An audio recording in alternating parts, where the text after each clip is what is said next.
আচ্ছা, তো আমাদের প্রিভিয়াস আজকে আমরা যেটা শিখবো সেটা হচ্ছে ফর্ম থেকে কিভাবে ডাটাবেজে ডাটা পাঠানো যায়, এবং তার সাথে যুক্ত হবে হচ্ছে ডাটার ভ্যালিডেশন এবং স্যানিটাইজেশন। ভ্যালিডেশন এবং স্যানিটাইজেশন কী, এটা নিয়ে পরে প্রয়োজন যখন আসবে তখন আলোচনা করতেছি। প্রথমে যেটা করতে হবে সেটা হচ্ছে একটা ইউজার ফর্ম, একটা ফর্ম ক্রিয়েট করে ফেলা, যেই ফর্ম থেকে ডাটা যাবে। তো আমাদের যেই ডাটাবেজটা আমরা তৈরি করছিলাম, ডাটাবেজের নাম ছিল সম্ভবত, হ্যাঁ এটা পাওয়া গেছে, একটা টেবিল ছিল মাই ইউজার টেবিল নামে। এবং মাই ইউজার টেবিলে আমাদের যেসব ফিল্ড ছিল, আমাদের মোট 9টা ফিল্ড ছিল, তার মধ্যে আইডি ফিল্ডটা ছিল প্রাইমারি কি এবং অটো ইনক্রিমেন্টেড, যে কারণে আমরা আইডি ফিল্ডটাকে আর ইউজারের ইনপুট থেকে ডাটা এখানে আর দিব না। কিন্তু first name, last name, email address, phone, date of birth, user pass name এবং পাসওয়ার্ড, এই জিনিসগুলো আমি ইউজার ফর্ম থেকে দিতে চাই। একটা ইউজার একটা ফর্ম, রেজিস্ট্রেশন ফর্মের মতো ইউজার রেজিস্ট্রেশন করবে। তো এই প্রসেসটা তৈরি করার জন্য আমাদের প্রথমে যেটা করতে হবে সেটা হচ্ছে একটা HTML পেজ লাগবে, যেই পেজের মধ্যে আমরা ফর্মটাকে ক্রিয়েট করব। এই পেজটা PHP-তেও হতে পারে, কিন্তু যেহেতু এখানে আমরা এখন পর্যন্ত শুধু HTML কোডিংই রাখবো, কাজে এটাকে HTML করে নেওয়াই ভালো। অবশ্যই দেখব না, দেখি। আচ্ছা পেজটাকে PHP-তেই সেভ করি, কারণ আমরা পরে এখান থেকে আবার কিছু রেজাল্টও ডিসপ্লে করব। কাজে HTML আর সেভ করতেছি না, এটাকে আমি সেভ করে ফেলতেছি হচ্ছে আমাদের প্রিভিয়াস ক্লাসে ডাটা বেজের নিয়ে কাজ করতেছিলাম, আমরা ছিলাম সেশনে, এবং এখান থেকে আমরা হচ্ছে রেজিস্ট্রেশন ফর্ম REG নামে একটা পেজ তৈরি করে নিলাম। আমরা লিখে নিই, এটা হচ্ছে আমাদের রেজিস্ট্রেশন ফর্ম। আর এটা কি আসে, রেজিস্ট্রেশন ফর্ম। ওকে, আমি কোনো CSS স্টাইলিংয়ে যাচ্ছি না, জাস্ট যে কিগুলি আমাদের লাগবে আমি শুধু সেগুলো লিখে নিচ্ছি। একটা ফর্ম লাগবে আমাদের, HTML ফর্ম। ফর্মটার নাম দেওয়া যেতে পারে যদি একাধিক ফর্ম ইউজ করি, যেহেতু একাধিক ফর্ম ইউজ করতেছি না, ফর্মটার কোনো নাম দিচ্ছি না, আমি শুধুমাত্র বলে দিচ্ছি যে ফর্ম অ্যাকশন। এই ফর্মটা সাবমিট করলে ভ্যালুগুলো কোথায় যাবে, সার্ভারের কোন পেজের কাছে। তো REG বা রেজিস্ট্রেশন প্রসেস .php, এই পেজের কাছে আমি ডাটাগুলো পাঠাতে চাচ্ছি। মেথড হিসাবে আমি ব্যবহার করব হচ্ছে পোস্ট মেথড, কারণ ইউজার যেহেতু রেজিস্ট্রেশন করবে এখানে সে পাসওয়ার্ড দেবে, আমি চাচ্ছি না পাসওয়ার্ডটা URL-এ ডিসপ্লে করুক। পোস্ট মেথডে ডাটাটা যাবে। ফর্মটাকে ক্লোজ করে দিলাম। আচ্ছা, ইউজারের কাছ থেকে আমি কি নিব, প্রথমে নিব হচ্ছে ইউজার নেম। তো আমরা একটা লেবেল নিচ্ছি, লেবেলের মধ্যে আমরা লিখব হচ্ছে ফরের মধ্যে একটা আইডি দিতে হয়। ফরটা কেন আমি একটু পরে ব্যাখ্যা করতেছি, তার আগে একটু দেখে নাও ঘটনাটা কেন ঘটে। ফর আমি বললাম যে ইউজার আইডি, এবং লেবেলটাকে ক্লোজ করে দিলাম। আচ্ছা, এরপরে লিখতেছি লেবেলের মধ্যে লিখতেছি হচ্ছে ইউজার নেম, এবং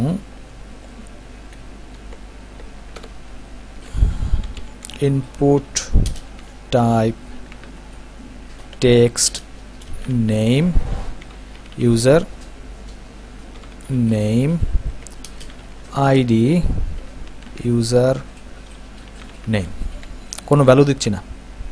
আচ্ছা, ইনপুট টাইপ টেক্সট, যেহেতু আমরা টেক্সট বক্স পাবো একটা স্ক্রিনে, আর নেম ইউজার নেম এটা ব্যবহার করবো PHP-তে। আর আইডি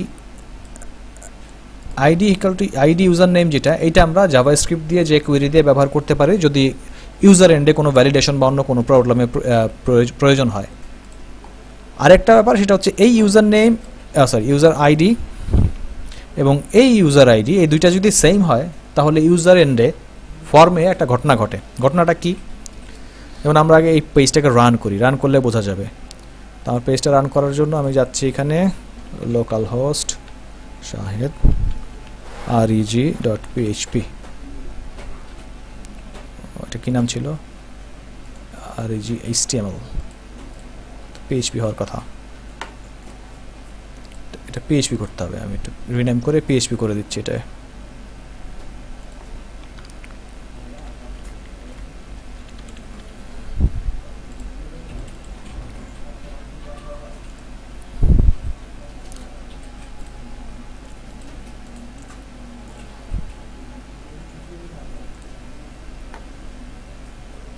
সেশনের মধ্যে আছে।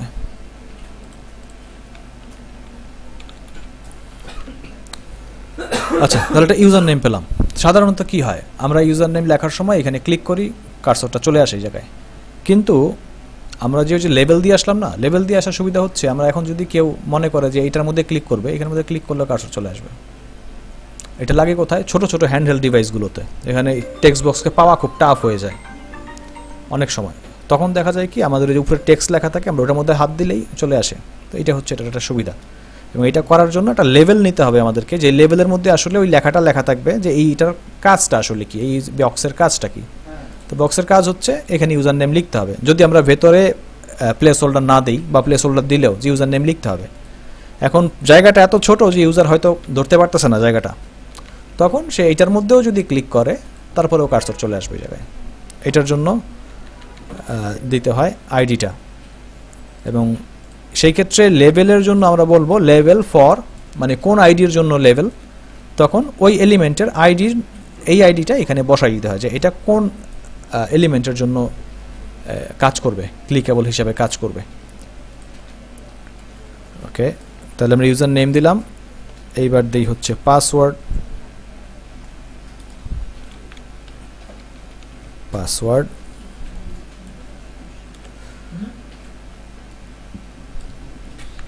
Pass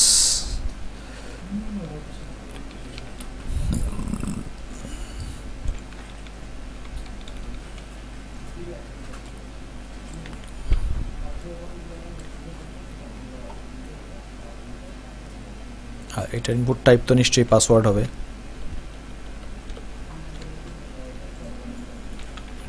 password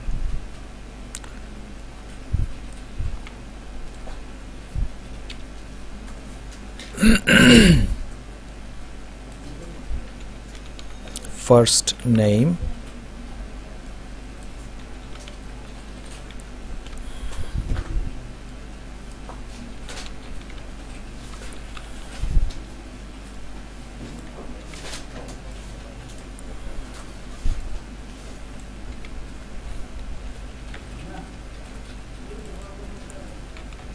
last name,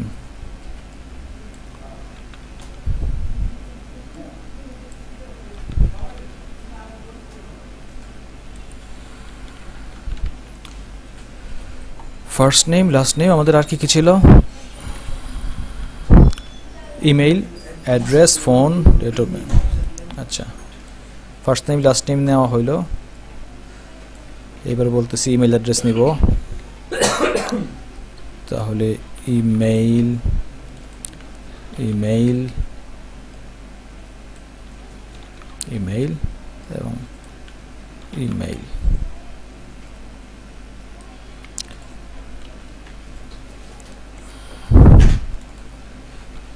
date of birth. Input টাইপের মধ্যে সম্ভবত ডেটটা চলে আসছে। Type date.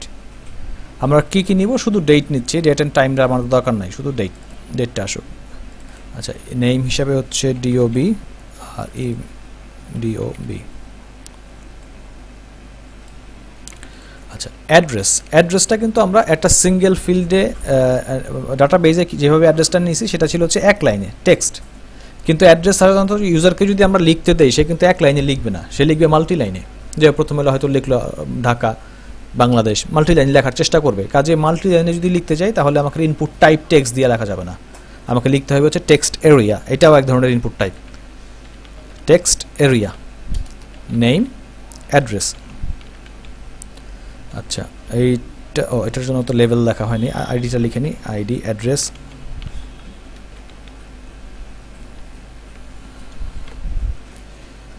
আর এইটার লেভেলটা হচ্ছে এইটা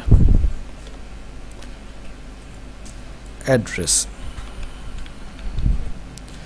আর টেক্সট এরিয়ার শুরু আছে, শেষ আসে, স্টার্ট এন্ডিং কিও আছে, স্টার্টিং ট্যাগও আছে, এন্ডিং ট্যাগও আছে। অন্যগুলির কিন্তু এন্ডিং ট্যাগ নাই, শুধু স্টার্টিং ট্যাগ। কাজে টেক্সট এরিয়াতে টেক্সট এরিয়া লিখতে হয় এভাবে, এবং টেক্সট এরিয়া শেষ করতে হয়। কি হয় আমি দেখাই, স্ক্রিনে দেখলেই বুঝবো যে ঘটনাটা আসলে কি ঘটে। এরকম একটা বক্স পাওয়া যায় লেখার জন্য, যেখানে মাল্টি লাইন লেখা যায় এবং টেনে টুনে এটাকে বড় ছোটো করা যায়। টেক্সট এরিয়া কত বড় হবে সেটা এখানে রো কলাম দিয়ে সেট করা যায়। আপাতত যাচ্ছি না ওইখানে, রো কলাম পরে সেট করব, আপাতত ফর্মটাকে কার্যকরী করি। আচ্ছা, টেক্সট এরিয়া ছাড়া ডেট অফ বার্থ নিলাম, ইউজার সবই তো নেওয়া শেষ মনে হয় না? হ্যাঁ, আমার সবই নেওয়া শেষ। তোমাদের কি নেওয়া হয়ে গেছে এগুলো? আর শুধু একটা বাটন নিতে হবে যে বাটনটাকে সেভ করবে। কাজে ইনপুট টাইপ সাবমিট। হ্যাঁ, কার নাম? না, লেভেল পর আমি প্রত্যেকটা নাম চেঞ্জ করে দিছি না। আইডি, যেমন এটার আইডি হচ্ছে অ্যাড্রেস। ফর হবে আপনি এই লেভেলটার উপরে ক্লিক করলে যেই এলিমেন্টকে লোকেট করবে সেই এলিমেন্টের আইডিটা এখানে চলে আসবে।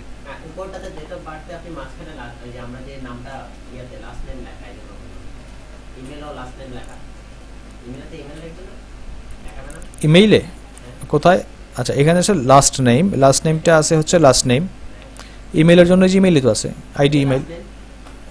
ও আচ্ছা, সরি, এইটা তো হলো টেক্সট, এটা হচ্ছে যেটা স্ক্রিনে দেখাবে, ইমেইল অ্যাড মেইল।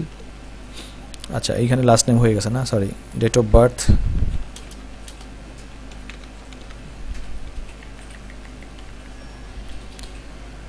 অ্যাড্রেস এবং submit. Input type submit, value হচ্ছে সেভ এবং নেম দিচ্ছি হচ্ছে সেভ। তাহলে স্ক্রিনে আমরা একটা ফিল্ড ফর্ম পাবো, যে ফর্মটা এই ধরনের।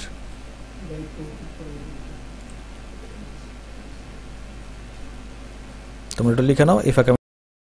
আচ্ছা, তাহলে আমাদের ফর্মটা এই অবস্থা দাঁড়াচ্ছে। আমরা ফর্মটাকে একটু স্টাইল করব, কিছুটা সিএসএস যুক্ত করব এর সাথে। কিছু আইডিয়াও হয়ে যাবে আমাদের কীভাবে এর সাথে সিএসএস যুক্ত করতে হয়। সিএসএস আমরা হেডের মধ্যে লিখব, স্টাইল টাইপ টেক্সট সিএসএস।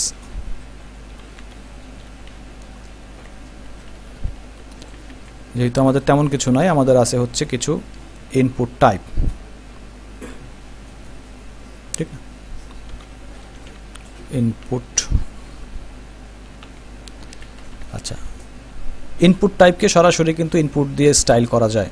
আমরা চাচ্ছি যত ধরনের ইনপুট আছে সব ইনপুটগুলোকে আমরা একটা আর একটা নিচে নিচে নিয়ে আসব, মানে নিচে নিচে হবে। এখন যেমন পাশাপাশি চলে আসছে তারা, তখন তারা আসবে নিচে নিচে। আর এই পাশাপাশি এলিমেন্ট পাশাপাশি এর নিচে নিচে আসার জন্য সিএসএস এর দুইটা প্রপার্টি আছে। এলিমেন্ট যদি পাশাপাশি বসে, এই প্রপার্টিটাকে বলা হচ্ছে inline block. Inline block property, তখন এলিমেন্টগুলো পাশাপাশি বসে। আর ব্লক প্রপার্টিতে এলিমেন্টগুলো নিচে নিচে বসে।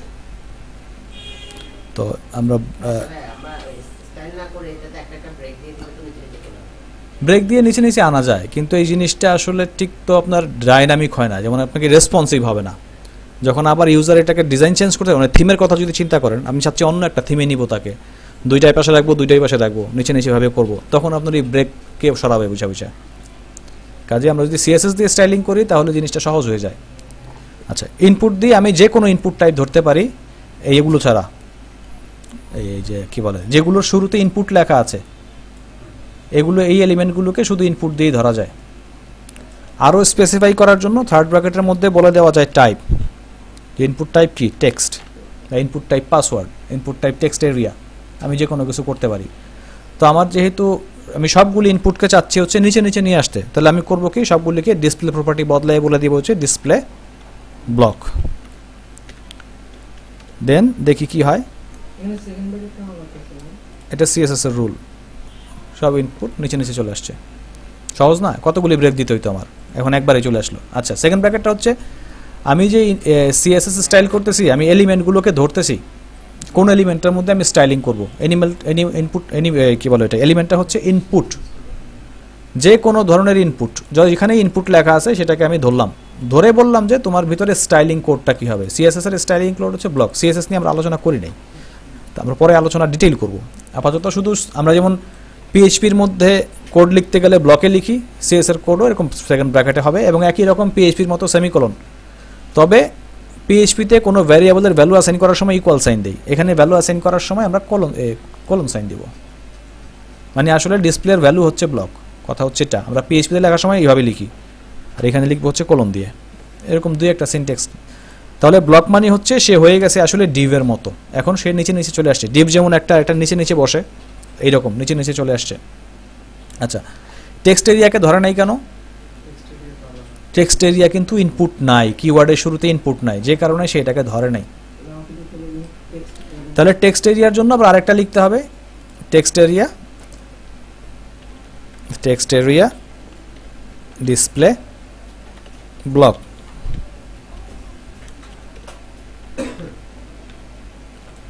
তাহলে টেক্সট এরিয়াটাও নিচে চলে আসলো।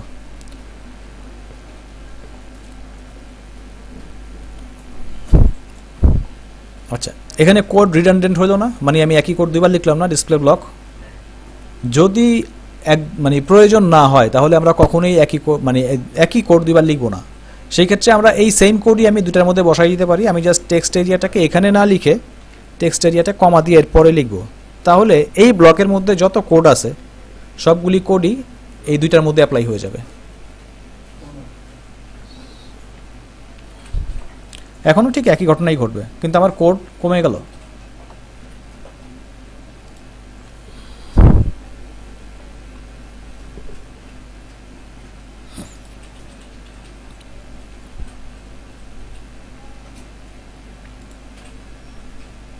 এখন তো ভাই লেখাগুলো উপরে চলে আসছে, বক্সটা নিচে লেখাটা উপরে। আমরা যদি লেখাটাকে পাশে রেখে বক্সটাকে তার পাশে রাখতে চাই, লেখাটাকে পাশে রেখে বক্সটাকে তার পাশে রাখবেন, তাহলে আবার আরেকটু কাজ করতে হবে। দেখেন এখন যে ঘটনাটা ঘটছে সেটা হচ্ছে, আমি বলছি হচ্ছে ইনপুট টাইপকে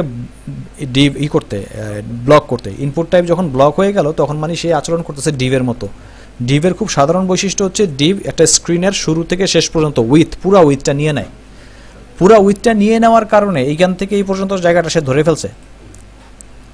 এই পুরো জায়গাটা কিন্তু ধরা আছে, তার পুরো জায়গাটা ধরা আছে বলেই সে এইগুলো নিচে নেমে গেছে, একটা নিচে চলে আসছে। এখন যদি আমি আবার ইউজার নেমকে পাশে আনতে চাই তাহলে এটা হাইট উইথ কমাইতে হবে, এটাকে ডিভ করা যাবে না, এবং এই পুরোটাকে আরও একটা ডিভের মধ্যে আটকাইতে হবে। মানে এই পুরোটাকে একটা ডিভের মধ্যে আটকে নিয়ে তারপরে ওই জি কাজে ওই ঝামেলা আমি আপাতত যাচ্ছি না, কারণ আমাদের স্টাইলিংয়ের ক্লাস না। এখন স্টাইলিংয়ের ক্লাসে আমরা ওইগুলি নিয়ে আলোচনা করব। খুব মানে দেখতে খারাপ লাগতেছিল, এই জন্য একটু করে নেয়া। আচ্ছা, আর একটু কাজ করে ফেলি, সেটা হচ্ছে এখানে অবশ্য করাই আছে, যদিও সেটা উপরে নিলে কিন্তু এটা সিলেক্ট হয়ে যায়, আমরা চাইলে এগুলো চেঞ্জ করতে পারি। আর একটা ফিল্ড থেকে আরেকটা ফিল্ডের মধ্যে একটু গ্যাপ দিব, লেগে আছে। কাজে আমরা দিচ্ছি হচ্ছে মার্জিন বটম, নিচের দিকে একটা মার্জিন দিব। আমি দিচ্ছি হচ্ছে 15 পিক্সেল, নিচে মার্জিন হবে, দেখেন গ্যাপ পড়বে।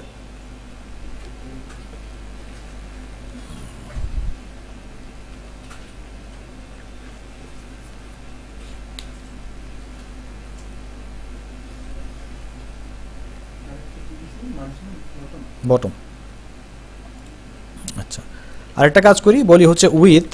এটার উইথ আমি করে দিচ্ছি হচ্ছে আপনার 90%। তাহলে দেখেন কত বড় বড় হয়ে যায়, একটা বিরাট বিরাট সাইজ হয়ে গেছে।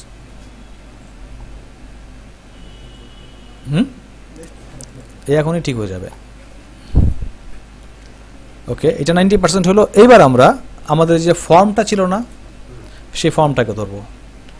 ফর্মটাকে ধরার জন্য আমরা ফর্মের একটা আইডি ব্যবহার করব, আইডি REG ফর্ম। যেহেতু আমি এখানে আইডি ব্যবহার করতেছি, আইডিকে ধরার সিস্টেম হচ্ছে, আইডি ধরতে গেলে CSS থেকে একটা হ্যাশ দিতে হয়। হ্যাঁ, বাদ না না, আইডি তো স্পেসিফিক হয়, আইডি প্রত্যেক এলিমেন্টের জন্য একটা, এবং কখনো ডুপ্লিকেট হয় না।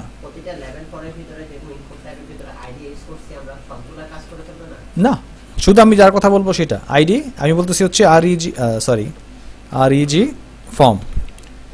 এখন REG ফর্ম যে আইডিটা আছে সেই আইডি নিয়ে কাজ হবে। কি হবে আইডি নিয়ে কাজ? আমি বলতেছি এর উইথ হবে, ধরলাম যে 600 পিক্সেল, ফিক্সড উইথ দিয়ে দিলাম, দেখি কি হয়।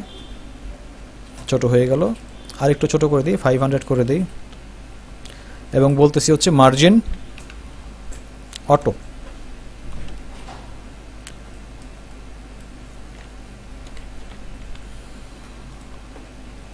তাহলে জিনিসটা একদম মাঝখানে চলে আসলো।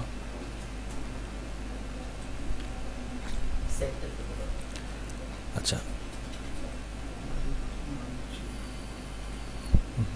আচ্ছা এটা 90% না দিয়ে তো এখানে তো করে ফেলা যায়। কোথায়? 90% এর যে ইনপুট টেক্সটটা দিয়ে যেটা করলাম 90% ওখানে যদি পার্সেন্টেজ কমায় দেওয়া হয়। হ্যাঁ, কমাই দিতে পারেন আপনি। 90 না দিয়ে আপনি বলতে পারেন 60% দেখাবে, ছোট হয়ে যাবে।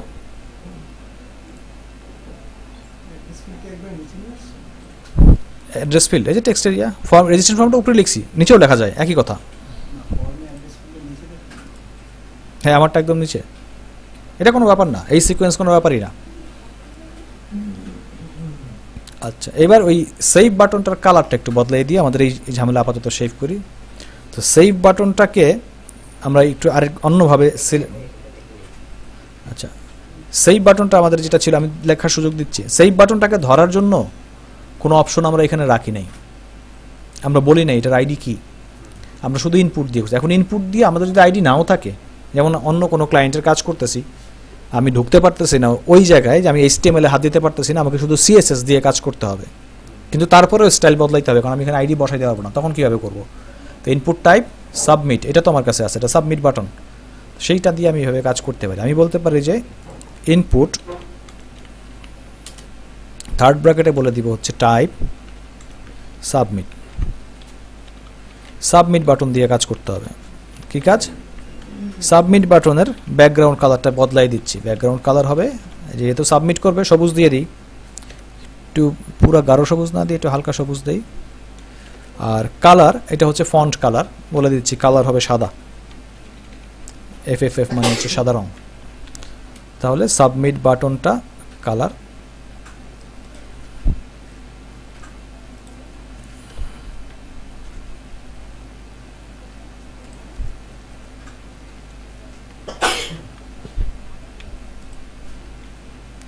সাবমিট কালার হয়ে গেল। আচ্ছা, এইটাকে একটু প্যাডিং দিয়ে দিই চারদিকে, প্যাডিং দিলাম হচ্ছে 15px, তাহলে চারদিকে সে কিছু জায়গা ছেড়ে দিয়ে একটু বড় হয়ে যাবে। আরেকটা জিনিস করে ফেলি, করতেছি যখন সামান্য কিছু, সেটা হচ্ছে উপরে নিলে যেন তার কালারটা চেঞ্জ হয়ে যায়। এটা হচ্ছে বলে হোভার, মাউস যখন উপরে আসবে হোভারে কি হবে, ব্যাকগ্রাউন্ড কালারটা চেঞ্জ হয়ে একটু অন্য কালার হয়ে যাক। ধরলাম যে ব্যাকগ্রাউন্ড কালারটা চেঞ্জ হয়ে এইটা হয়ে গেল, আর অন্য কালার যা আছে সেটা তাই থাকুক, মানে টেক্সট কালার যেটা আছে সেটাই থাকুক, চেঞ্জ করলাম না। উপরে মাউস পয়েন্টার নিলেই কালার চেঞ্জ হয়ে যাবে।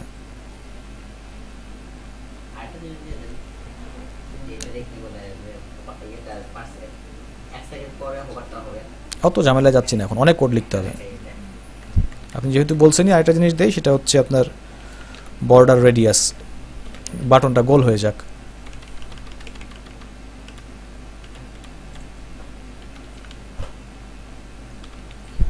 বর্ডার রেডিয়াস দিলাম হচ্ছে ধরেন 15px, তাহলে বাটনটা ওটা হোভারে দিছি না, সরি, হোভারে থাকলে লাভ দিবে বাটনটা, মাউস পয়েন্টার উপরে নিয়ে গেলে এটা লাভ দিয়ে উঠবে। লাভ দেওয়া দরকার কি, কারণ হোভারে নিলে আপনার চেঞ্জ হয়ে যাবে, তার আকৃতি চেঞ্জ হয়ে যাবে, মনে হবে লাভ দিচ্ছে একটা। তো এই পর্যন্ত হচ্ছে আমাদের স্টাইল দিয়ে আমরা করে ফেললাম। এখন যদি আপনি ডিপ দিয়ে মানে সরাসরি HTML কোডে কাজটা করতাম, তাহলে কিন্তু ইমেইল অ্যাড্রেস দিচ্ছি,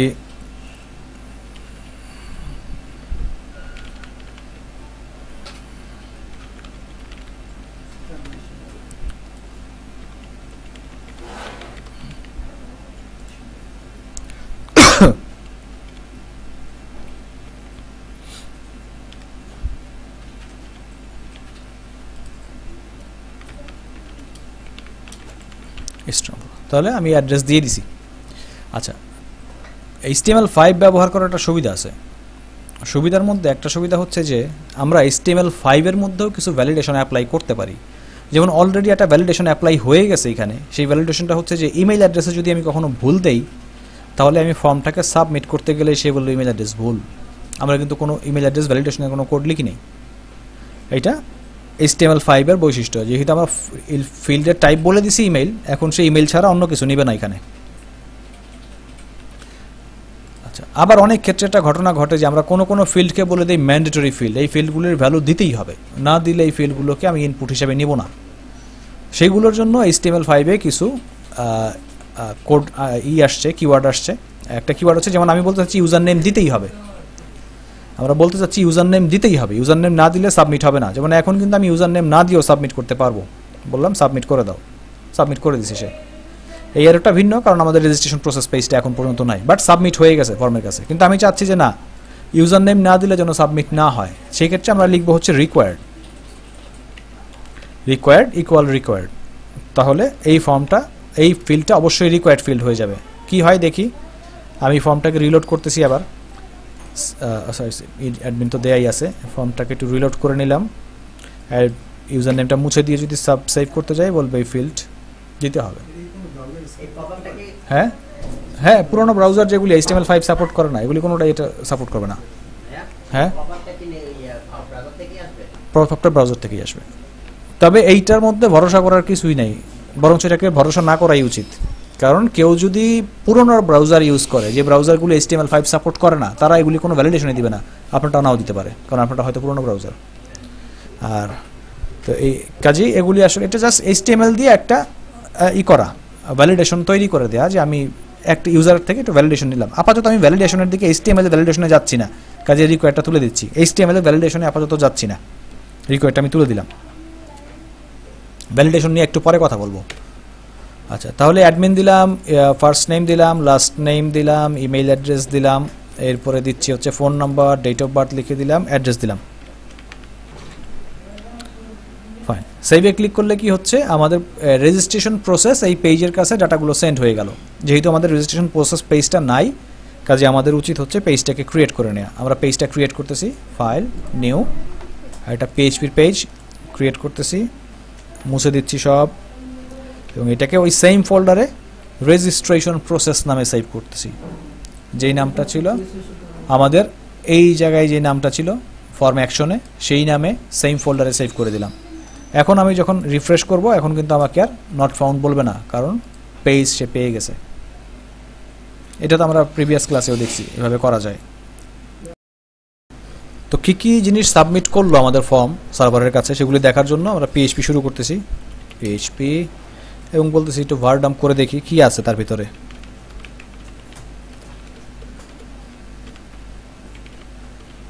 ভারডাম্প কাকে যেন ভারডাম্প করব, পোস্টকে, পোস্ট। এখানে যদি PHP ক্লোজ না করি কি হবে দেখি, দেয় নাকি?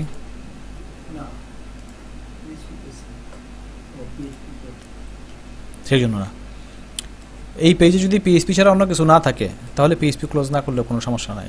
কিন্তু PHP ছাড়া অন্য কিছু থাকলে অবশ্যই এরর দেবে। তো অত ঝামেলায় যাওয়ার দরকার কি, ক্লোজ করেই দিই।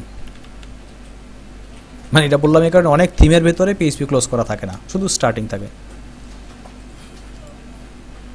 তাহলে ফর্ম আমাদেরকে এই জিনিসগুলো সাবমিট করে দিছে, user name, password, first name, last name, email, phone, date of birth, address, এবং সেভ। সেভ মানে হচ্ছে বাটনটা, যে বাটনটা ক্লিক করে আসছে সেই বাটনটা, এগুলো সেভ করে দিছে পোস্ট মেথডে, যে কারণে URL-এ দেখা যাচ্ছে না জিনিসগুলো।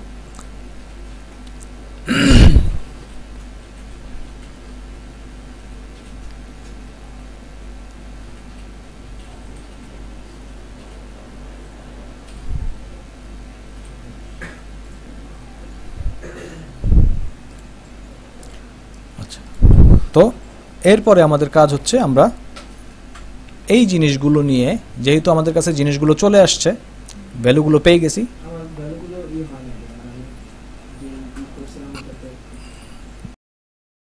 আচ্ছা, তাহলে এই ইনফরমেশনগুলো সার্ভারের কাছে সেন্ড করা হয়েছে। আমাদের দ্বিতীয় কাজ হচ্ছে ইনফরমেশনগুলোকে ধরে ডাটাবেজে ইনসার্ট করে দেয়া। তো ডাটাবেজে ইনসার্ট করতে গেলে প্রথমেই লাগবে হচ্ছে ডাটাবেজের কানেক্টিভিটি। তো ডাটাবেজের কানেক্টিভিটি করার জন্য প্রিভিয়াস ক্লাসে আমরা কানেকশন নামে একটা পেজ কিন্তু করে রাখছিলাম। আমরা জাস্ট পেজটাকে এর মধ্যে ইনক্লুড করে দিলেই হয়ে যায়। তো আমরা শুরুতে ইনক্লুড করে দেই, ইনক্লুড আমাদের পেজের নাম ছিল হচ্ছে connect.php, এটাই মনে ছিল না, দেখি, হ্যাঁ, connect.php। আপনার জন্য বলতেছি, আপনি এই connect.php-র কোডটা আপনার কাছে নাই, আপনি ওই সেম ফোল্ডারে connect.php নামে একটা ফাইল খোলেন, অথবা এইটার উপরে এই কোডগুলো লিখে নেন একটু তাড়াতাড়ি করে। আপনার এই যে ভারডাম্পের উপরে আমরা যেখানে ইনক্লুড কানেক্ট লিখছি, আচ্ছা, ইনক্লুড কানেক্ট, একটা কানেক্ট নামে একটা পেজই বানান আপনি। পেজ তৈরি করে এই পেজের ভিতরে এই কোডগুলো একটু দ্রুত লিখে নেন।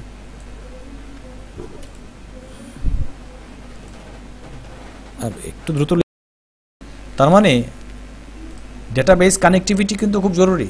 ডাটাবেস কানেক্টই হয় নাই, আমি ডাটাবেসের মধ্যে ডাটা ঢোকানোর চেষ্টা করতেছি, এটা একটা ঝামেলা না? কানেক্টই করতে পারিনি, কোনোটা ভুল হয়ে গেছে, বাট নিচের লাইন চেষ্টা করতেছে ডাটাবেসে ডাটা ইনসার্ট করার, তাহলে এইটা তো কোনো মানেই হয় না। এই জাতীয় ক্ষেত্রে আমরা ইনক্লুড না লিখে লিখি হচ্ছে রিকোয়ার।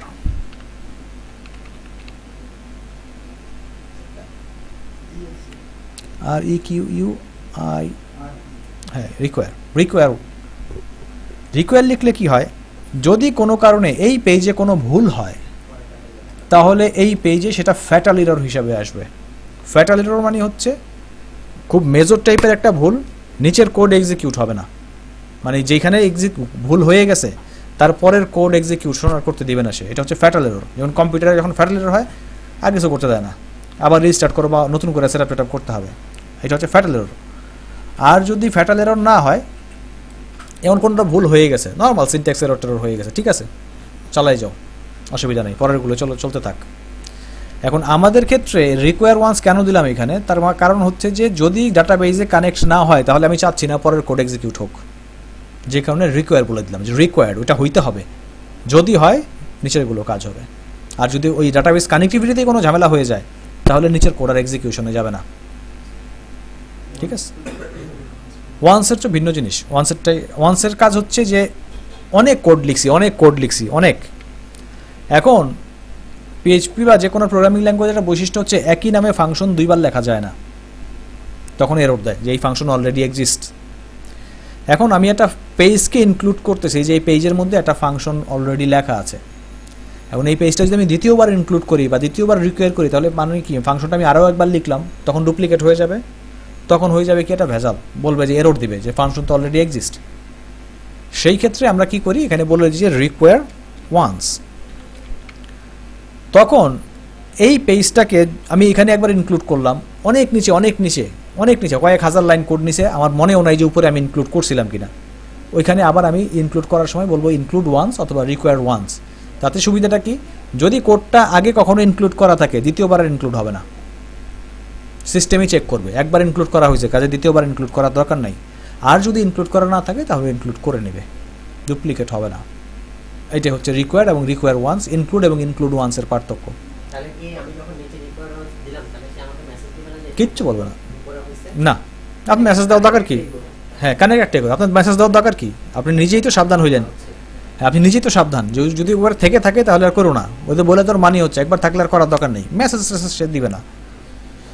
আচ্ছা, তাহলে রিকোয়ার ওয়ান্সও লিখে দিলাম এখানে একবারই, তবে রিকোয়ার ওয়ান্স মানে উপরে রিকোয়ার লিখে নিচে রিকোয়ার ওয়ান্স লিখবেন আর কি, একবার রিকোয়ার করার পরে দ্বিতীয়বার রিকোয়ার ওয়ান্স। কি করলাম এটা,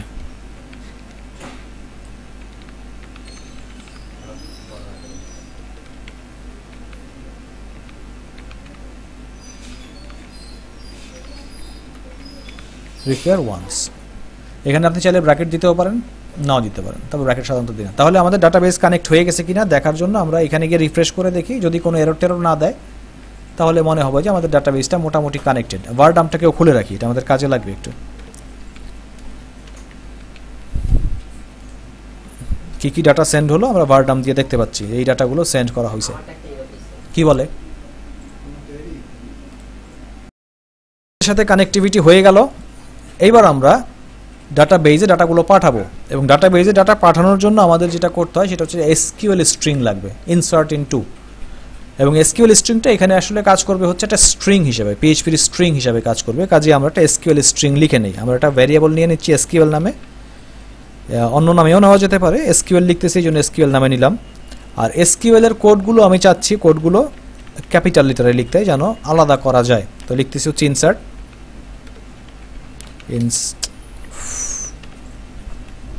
নতুন কিবোর্ড তো প্লেসমেন্ট ঠিক হচ্ছে না হাতের, ইনসার্ট ইনটু টেবিলের নাম, আমাদের টেবিলের নাম ছিল হচ্ছে মাই ইউজার। এরপরে সেট করতে বলতেছি তাকে যে সেট করো, কি সেট করবে সে, এসকিউএল দিয়ে কনক্যাট করতেছি, সেট করতেছি নিচে নিচে যেন সুবিধা হয় সেট করাটা আমাদের জন্য। হ্যাঁ, সেট না দিলে ভ্যালুজ লিখতে হবে, ডট ইকুয়াল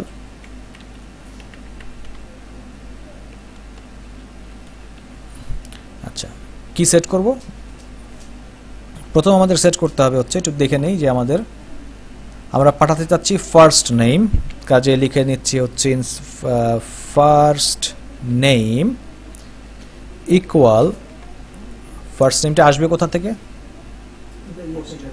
পোস্ট থেকে আসতেছে, এবং পোস্টের মধ্যে আমাদের কি আছে, ফার্স্ট নেমটা হচ্ছে এইটা, এই কিওয়ার্ড দিয়ে আসবে, কাজে আমরা লিখব হচ্ছে এইখানে ডলার আন্ডারস্কোর পোস্ট, সরি বড় হাতের লিখতে হবে এটা, পোস্ট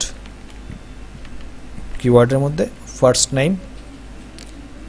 আচ্ছা, এসকিউএলে যখন আমরা স্ট্রিং ট্রান্সফার করি, স্ট্রিং যখন দিতে চাই তখন স্ট্রিংয়ের মধ্যে ডাবল কোট বা সিঙ্গেল কোট দিতে হবে, কিন্তু আমাদের এইটা তো একটা স্ট্রিং আসলে, যদিও এটা ভ্যারিয়েবল বাট এটা কিন্তু আসলে একটা স্ট্রিং, এর মধ্যে কি সিঙ্গেল কোট বা ডাবল কোট আছে কিছু নাই, তাহলে এটার মধ্যে সিঙ্গেল কোট দিতে হবে বা ডাবল কোট তো দিতে হবে, যেহেতু অলরেডি আমরা এখানে একটা ডাবল কোট দিয়ে ফেলছি, কাজে এখানে আর ডাবল কোট দেওয়া যাবে না এটার ভিতরে, কাজে আমরা সিঙ্গেল কোট দিয়ে এটাকে আটকাচ্ছি, বলতেছি যে ঠিক আছে তুমি এটা সিঙ্গেল কোট নাও, তাহলে কি হলো, আমার নামের আগে একটা সিঙ্গেল কোট আসলো, নামের পরে ওটা সিঙ্গেল কোট লাগবে, কাজে আমি সিঙ্গেল কোটটা সরাসরি বসানো যাবে না, তাই আমি কনক্যাট করে বসাবো জিনিসটাকে, ইনভার্টেড কমার ভিতরে এই সিঙ্গেল কোট দিলাম, সরাসরি বসাইলে তো সে এরর দিবে, এই সিঙ্গেল কোট সে কোথা থেকে পাইছে, এটা শুরু কোথায়, তখন সে পুরোটাকে ধরে নিবে, এই পুরোটা, এইটা শুরু এটা শেষ না, এটা শুরু এটা শেষ হইলে মাঝখানের এই ভ্যারিয়েবলের তো ভ্যালু আসবে না, আসবে হচ্ছে ভ্যারিয়েবলের, ঠিক না, সিঙ্গেল কোটের ভিতরে ভ্যারিয়েবল লিখলে তার তো ভ্যালু আসে না, ভ্যারিয়েবলটাকেই পাস করে সে, আমার তো ভ্যারিয়েবলের ভ্যালু দরকার, ডাবল কোটেশনের ভিতরে তো নেই, ডাবল কোটেশনের বাইরে নিছি, ডাবল কোটেশনের ভিতরে আছে এতটুকু, ডাবল কোটেশনের ভিতরে আছে এতটুকু, আর এইটা তো ডাবল কোটেশনের বাইরে, সব বনাস বিশাল হিন্দি,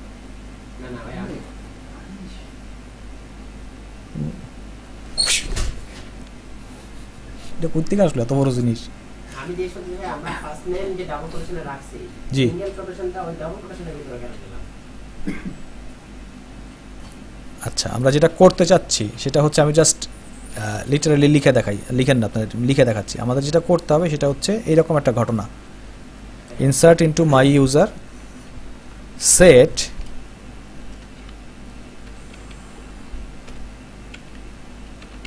ফার্স্ট, কি ব্যাপার, ফার্স্ট নেম, না কিবোর্ডটা ভালো যন্ত্রণা করে তো, ফার্স্ট নেম ইকুয়াল ইনভার্টেড কমার ভেতরে আমার নাম, ধর আমার নামটাই লিখি, এইটাই হচ্ছে আমাদের এসকিউএল স্ট্রিং।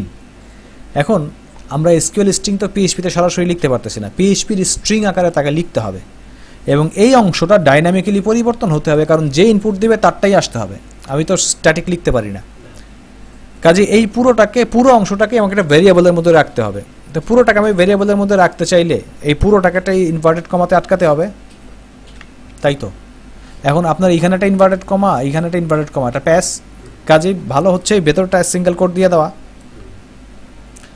তাহলে এই অংশটা স্ট্যাটিক হয়ে গেল না। এখন এইখানে যদি আমি স্ট্যাটিকের জায়গায় যদি এই ভেরিয়েবলটাকে ব্যবহার করার চেষ্টা করি, এখানে বলে দেই যে না তুমি ভেরিয়েবল, এখন ভেরিয়েবল কি সিঙ্গেল কোটের মধ্যে কাজ করে না, ভেরিয়েবল সিঙ্গেল কোটের মধ্যে দিলে কি হয়, সে ভেরিয়েবলটাই ডিসপ্লে করে, ভেরিয়েবলের ভ্যালু ডিসপ্লে করে না, কাজে আমাকে কি করতে হবে, আমাকে করতে হবে কি, এই সিঙ্গেল কোডটা আমার লাগবে, কাজে আমি করলাম কি, এইটাকে সিঙ্গেল কোডটা যেহেতু আমার লাগবে, এই পুরোটাকেই আমি একটা ইনভার্টেড কমার ভিতরে নিয়ে আসলাম, সিঙ্গেল কোডটা সহ আসো। আচ্ছা, এরপরে আমি কনক্যাট করতেছি কি, আমার ভ্যারিয়েবলটা পেয়ে গেলাম, আমার আরও একটা সিঙ্গেল কোড দরকার ছিল, এই সিঙ্গেল কোডটা আটকাই দিলাম এর মধ্যে, বোঝা গেছে ব্যাপারটা, এইটাই এভাবে লেখা হয়েছে, ভাইঙা বোঝা যাবে না যতদিন পর্যন্ত প্র্যাকটিস না করবো ঠিক মতো।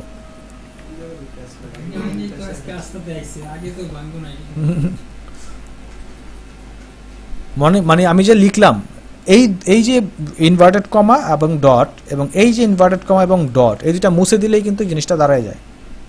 ওই দুটো ছিল কনকেট করার জন্য, যে যুক্ত করে দিলাম তাকে।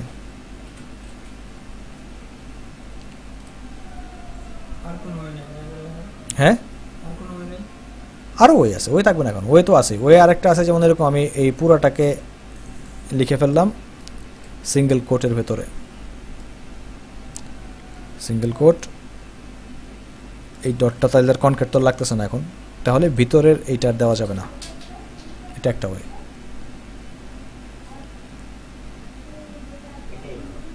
এটা ভালো না, এটা খারাপ, এটা ভালো না, এই ওয়েটা ভালো না।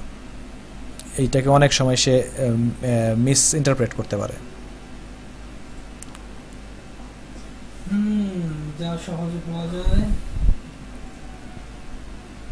কাজেই বেটার হচ্ছে এইটা।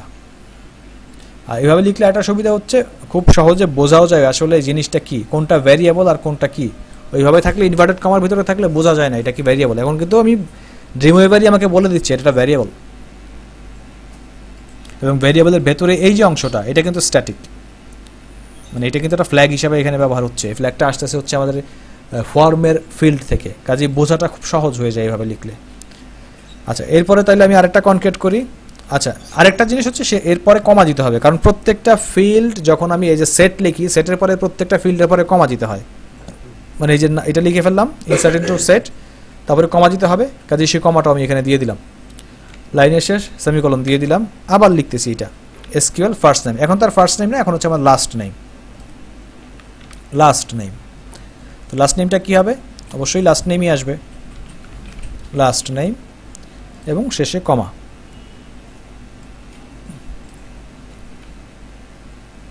সেমিকোলনও থাকবে শেষে। লাস্ট নেম নিচ্ছি আমি, বা সবগুলো নিয়ে নিচ্ছি, একটা একটা করে শুধু চেঞ্জ করে দিব। লাস্ট নেম নিলাম, এরপরে আমার লাগবে হচ্ছে email, phone, date of birth. তো লাস্ট নেম নিয়ে নিলাম, না সিকোয়েন্স কোনো সমস্যা না। Email, phone, date of birth, user name, last name, email, email, phone, phone, date of birth, date of birth, এরপরে কি ছিল, অ্যাড্রেস,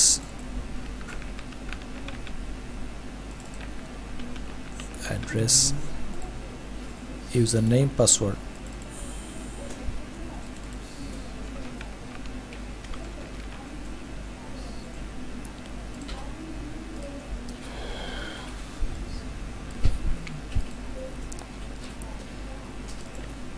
username,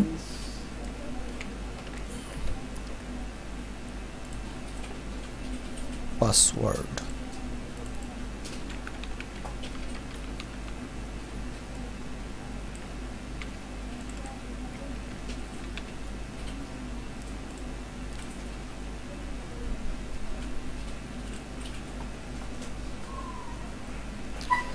আরেকটা জিনিস খেয়াল রাখতে হবে, এইটা কিন্তু ডাটাবেজের ফিল্ডের নাম, টেবিলের ফিল্ডের নাম। এটা কিন্তু ডাটাবেজের টেবিলের ফিল্ডের নাম, আর এটা হচ্ছে ফর্ম থেকে যেই ভ্যালুটা আসতেছে সেটা, যে ভ্যারিয়েবলটা পাঠাচ্ছে। এই দুটো কিন্তু আলাদাও হতে পারে, এমন না যে সবসময় একই হবে। আমরা একই রকম করে তৈরি করছি জন্য আমাদেরটা একই রকম, বাট এইটা হচ্ছে টেবিলের ফিল্ডের নাম। অবশ্যই টেবিলের ফিল্ডে যেভাবে লেখা আছে সেভাবে থাকতে হবে। সিকোয়েন্স উল্টাপাল্টা হতে পারে, উপরে নিচে হতে পারে, কিন্তু যেইভাবে লেখা আছে আপার কেস লোয়ার কেস পুরোপুরিভাবে লিখতে হবে, এটা কেস সেন্সিটিভ। আর এই অংশটা হচ্ছে ইউজারের কাছ থেকে আসতেছে, ফর্ম থেকে আসতেছে, কাজে ফর্মে যেভাবে আছে সেভাবে লিখতে হবে। ফর্মে যদি ইউজার নেম এভাবে থাকে এভাবে লিখবো, ফর্মে যদি ইউজার নেম এখানে আন্ডারস্কোর না থাকে তাহলে ওইভাবেই লিখতে হবে।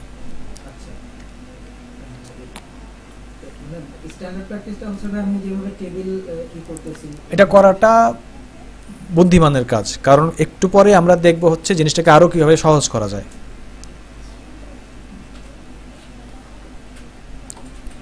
তাহলে আমার এসকিউএল স্ট্রিং লেখা শেষ।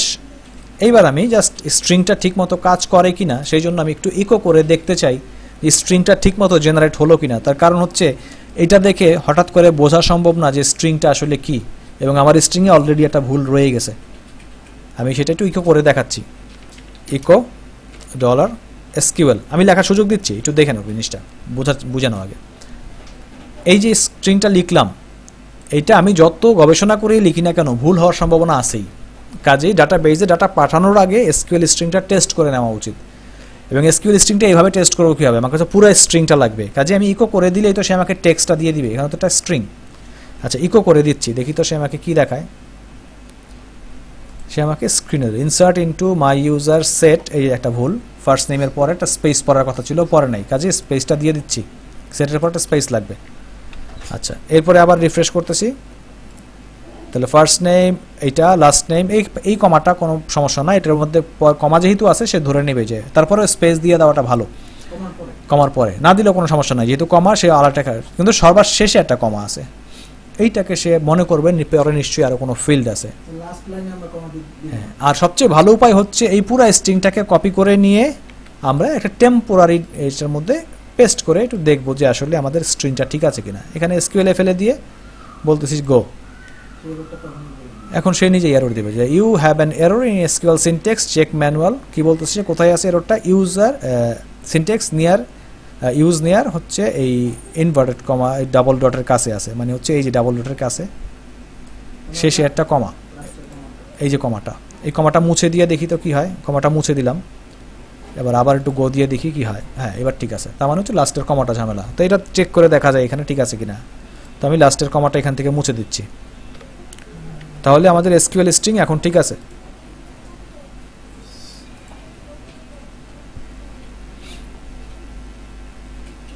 ঠিক আছে SQL string, but SQL string ঠিক থাকলেও স্ট্রিংটা এখন স্ট্রিং আকারেই আছে, পিএইচপির একটা স্ট্রিং হিসাবে সে আছে, ভ্যারিয়েবল। এইটাকে এখন পর্যন্ত ডাটাবেজে ডাটা ঢোকানোর মতো পরিস্থিতিতে সে আসে নাই, কাজে স্ট্রিংটাকে রান করতে হবে। রান করি, স্ট্রিংটাকে রান করার জন্য আমাদের ফাংশনটা হচ্ছে MySQL underscore query. MySQL underscore query, সে কী কোয়েরি করবে, ওই যে SQL স্ট্রিংটা লিখলাম, বলো যে এই স্ট্রিংটাকে তুমি রান করো, দেখি কি হয়। তাহলে এখন রান করি, কিছু দেখাচ্ছে না সে, কিন্তু ডাটা বেজে গেলে দেখা যাবে ডাটাটা ইনসার্ট হয়ে গেছে অলরেডি। এই যে এই ডাটাটা ইনসার্ট করতে বলছিলাম, নিচের ডাটাটা 15 নম্বর, আরেকটা ডাটা দিই 16 নম্বরে, অ্যাডমিন দিলাম, ইউজার নেম চেঞ্জ করে দিচ্ছি হচ্ছে কি দিব, সেলিম দিই, লাস্ট নেম দিলাম না, ইমেল অ্যাড্রেস তো দিতেই হবে, ফোন এগুলি বাদ ঠিকই থাকুক, দেখি যাত্রা যায় কিনা, দিলাম, রিফ্রেশ করে দেখি, এই যে ডাটা চলে আসছে, কিন্তু ঘটনা আচ্ছা লিখে নেন তারপরে বলতেছি।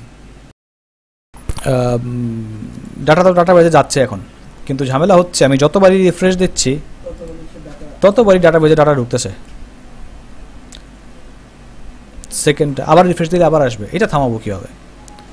এটা থামানোর জন্য আমাকে জানতে হবে ডাটা একবার ঢুকে গেছে, তার মানে হচ্ছে আমার এই কোডগুলো এক্সিকিউট হয়ে গেছে। তো এই কোডগুলো এক্সিকিউট হয়ে গেলে আমি একটা ফ্ল্যাগ তৈরি করে দিব, এখানে আমি বলবো হচ্ছে যে ডলার, একটা ভ্যারিয়েবল তৈরি করতেছি, ভ্যারিয়েবলটার নাম দিচ্ছি হচ্ছে ডলার, ধরলাম যে সাকসেস ইকুয়াল, ধরলাম হচ্ছে আমি বললাম যে সাকসেস ইকুয়াল হচ্ছে 0 বা 100। সাকসেস যদি 100 হয় তাহলে ডাটা বুঝে নিব যে এটা ডাটা ঢুকে গেছে, আমাকে আর কাজ করতে হবে না। তাহলে সাকসেস 100 কখন হবে? যখন ডাটাটা ঢুকে যাবে, মানে সবগুলি কোড এক্সিকিউশন শেষ। কিন্তু কোড এক্সিকিউশন শেষ হওয়ার আগে কি সাকসেস 100 হবে? হবে না। তার মানে আমি এখন এখানে একটা কন্ডিশন বসাইতে পারি, কিন্তু if dollar success not equal 100, যদি 100 না হয় দেন এই কাজগুলো করবে, আর যদি 100 হয় তাহলে এই কাজ করার দরকার নাই, কারণ ডাটা অলরেডি ঢুকে গেছে। বোঝা গেছে ব্যাপারটা? ব্র্যাকেটটা এটা পরে হবে। MySQL এর দিয়ে ডাটা যখন আমার ঢুকে গেল ডাটা বেজে, তার মানে আমার কাজ তো শেষ। তখন আমি একটা ভ্যারিয়েবল তৈরি করলাম, টেম্পোরারি ভ্যারিয়েবল আমাদের নিজে তৈরি করা, বললাম যে এই ভ্যারিয়েবলটার নাম দিলাম সাকসেস, এবং তার ভ্যালু আমরা তৈরি করে দিলাম, ভ্যালু হচ্ছে 100। তো সাকসেসের ভ্যালু যখন 100, তার মানে কি ডাটা বেজে ডাটা ঢুকে গেছে। এটা হচ্ছে আমাদের নিজেদের তৈরি করা একটা ফ্ল্যাগ। তাহলে সাকসেসের ভ্যালু যদি 100 না হয় তার মানে ডাটা বেজে ডাটা যায় নাই। আর সাকসেসের ভ্যালু 100 হবে না কখন? যাওয়ার আগেই হবে না, মানে ডাটা বেজে ডাটা না গেলে আর ভ্যালু 100 হচ্ছে না, কারণ ডাটা বেজে ডাটা যাবে মানে এই কোড এক্সিকিউশন হয়ে গেছে, তারপরেই না ডাটা 100 মানে সাকসেসের ভ্যালু 100 হবে। শুরুতেই যদি আমি একটা চেকিং করি ডাটার ভ্যালু কি 100, তাহলে কি আর হবে? হ্যাঁ, 100 হইলে আর এক্সিকিউট করবে না। আচ্ছা দেখি তো ঘটনাটা কি ঘটে, ঠিক মতো ঘটে কিনা। একটু প্রবলেম হইতে পারে, এখন দেখি। তাহলে আমরা দেখি এখানে রিফ্রেশ করলে সেলিম আরও একটা যুক্ত হয়েছে, সর্বশেষ ভ্যালু এটা ছিল 18 নম্বরে। আচ্ছা আমি আরেকবার রিফ্রেশ করি,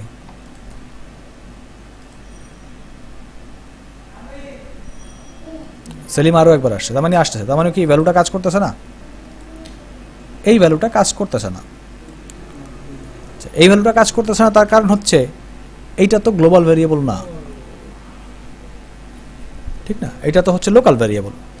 আর গ্লোবাল ভেরিয়েবল হইলেও তো পেজ এক্সিকিউশনের পরে তো ভেরিয়েবলের ভ্যালু শেষ। কাজে এই ভ্যালুটাকে যদি আমি গ্লোবালি ব্যবহার করতে চাই তাহলে আমাকে অবশ্যই সেশনের মধ্যে রেখে দিলেই ভালো হয় জিনিসটাকে। তো আমি একটা সেশন চালু করে নেই, সেশন একটু দেখে নাও, তারপরে লিখো আন্ডারস্কোর স্টার্ট। সেশনকে স্টার্ট করে দিলাম এবং বলে দিলাম এইটা সেশনের ভেরিয়েবল হবে। তো সেশন সাকসেস, সেশনের মধ্যে বললাম সেশন সাকসেস যদি 100 হয় তাহলে এখন কিন্তু এটা চেক করা যাবে, সেশন সাকসেস নট ইকুয়াল 100। যদি সেশন সাকসেস 100 না হয় তাহলে যাবে, 100 হলে যাবে না। কাজে আমাদের সর্বশেষ যে ভ্যালুটা সেট করে রাখছিলাম আমরা, সেটা ছিল হচ্ছে সেলিম 19 নম্বরে। এখন রিফ্রেশ করলে যেহেতু এখন সেশন সেট করা নাই, আরও একটা ভ্যালু যাবে, কিন্তু তারপরে আর যাবে না। দেখি রিফ্রেশ করলাম, এখানেও 20 নম্বরে একটা ভ্যালু আসবে, আসছে। এবার দেখি যায় কিনা, রিফ্রেশ,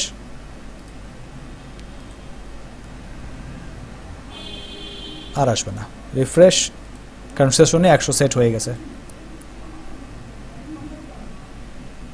আর আসে নাই।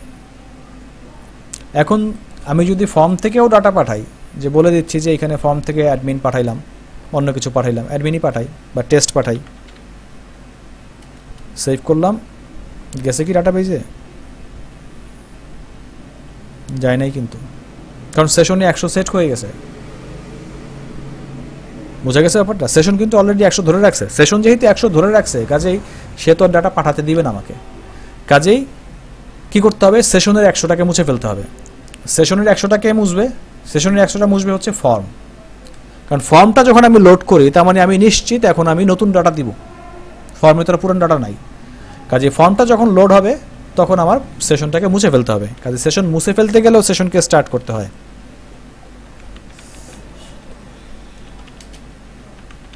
সেশন আন্ডারস্কোর স্টার্ট,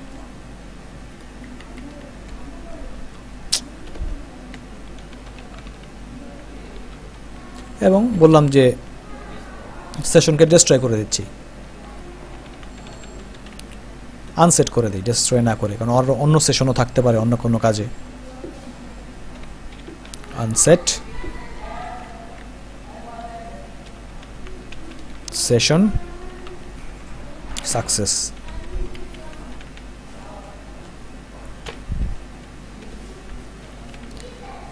ওকে, তাহলে এখন আমি ফর্মে যাই, ফর্মটাকে রিলোড করি, টেস্ট পাঠাই, সেভ, দেখি ব্রাউজারে গিয়ে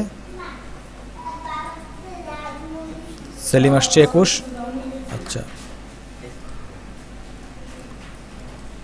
রিলোড করি, এটাকে রিলোড হয়নি, টেস্ট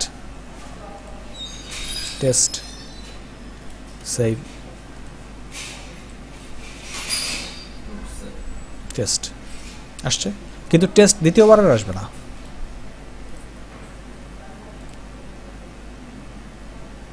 দ্বিতীয়বার টেস্ট আসবে না, কিন্তু আমি যদি ফর্মে চলে যাই, এখন ফর্মে আবার নতুন করে ভ্যালু আসবে। যখন ফর্ম আসলাম, ফর্মটাকে রিলোড করলাম, আসলো, ফর্মটাকে আবার রিলোড করলে আসলো। আচ্ছা, তোমাদের ক্ষেত্রে একটা এরর দিতে পারে, সেটা হচ্ছে আমি তো এরর রিপোর্টিং বন্ধ করে রাখছি। একদম প্রথমবার যখন ফর্মটাকে লোড করব, তখন কিন্তু এই কোডটা কিন্তু চাইবে সেশনটাকে আনলোড করতে, মানে সেশনটাকে আনসেট করতে, মুছে ফেলতে, তখন তো সেশনই নেই, তখন একটা এরর দিবে, বলবে যে ভ্যারিয়েবল পাচ্ছি না। সেই ক্ষেত্রে আমরা একটা ভ্যালিডেশন এখানে অ্যাপ্লাই করি, সেটা বলে দিই হচ্ছে @ আনসেট, হ্যাঁ @ তো ও সরি @ তো সুপার গ্লোবালে কাজ করে না, ঠিক আছে এটা দিয়ে হবে। তাহলে একটু লিখে নিই, আমি কিন্তু এটার ভ্যালু 1 দিতে পারতাম, কারণ 1 এর একটা লজিক্যাল ভ্যালু হচ্ছে 1 মানে হচ্ছে ট্রু, মানে এটা বুলিয়ান ভ্যালু। আবার 0 দিতে পারতাম, 0 মানে হচ্ছে বুলিয়ান ফলস। তো বুলিয়ান ট্রু কিন্তু হয়ে যাওয়া সম্ভব, যেমন এইটাও মানেও বুলিয়ান ট্রু, কারণ আমি এখানে কিছুই সেট করি নাই, তার মানে আনসেট তো না, নাল তো না, কাজে এটাই কিন্তু বুলিয়ান ট্রু হয়ে যাবে যখন আমি চেক করবো, ইফ দিয়ে চেক করবো। কাজে আমি এরকম কিছু দিব যেটা অ্যাক্সিডেন্টালি হওয়ার সম্ভাবনা নাই, এই জন্য আমি দিলাম 100।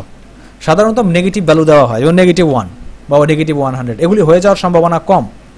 আচ্ছা এখন কি করলাম, তাহলে আমার ডাটা বেজে যখন ডাটা ঢুকে গেল, তখন আমি এটা সেশন বা সুপার গ্লোবাল পজিশনে একটা ভ্যালু সেট করে দিলাম, এবং ডাটা বেজে ডাটা ঢুকানোর আগেই আমি সুপার গ্লোবাল ভ্যালুটা চেক করে দেখতে পারি যে আমার ওই ভ্যালুটা কি সেট করা আছে, এটা কি 100। যদি 100 হয়ে থাকে তাহলে তো ডাটা ঢোকানোর দরকার নাই, 100 না হলেই ডাটা যাবে। আচ্ছা যেহেতু 100 না হলে ডাটা যাচ্ছে এবং ডাটা যাওয়ার পরে 100 হয়ে গেছে, কাজে নতুন ডাটা দেওয়ার সময় তাকে নিশ্চয়ই মুছে ফেলতে হবে, না হলে তো সে ডাটা ঢুকতে দিবে না। সেই জন্য আমরা করলাম কি, রেজিস্ট্রেশন ফর্মটা শুরু করেই সেশন চালু করে বললাম পুরনো কিছু যদি সেট করা থাকে মুছে ফেলো, নতুন করে ডাটা যাও। এখানে একটা এরর দিবে, এররটা হচ্ছে আমরা প্রথমে ভ্যারিয়েবলটা চেক করার চেষ্টা করতেছি যে সাকসেস 100 কিনা, এই নামে তো ভ্যারিয়েবলই নাই, তখন সেটা এরর দিবে।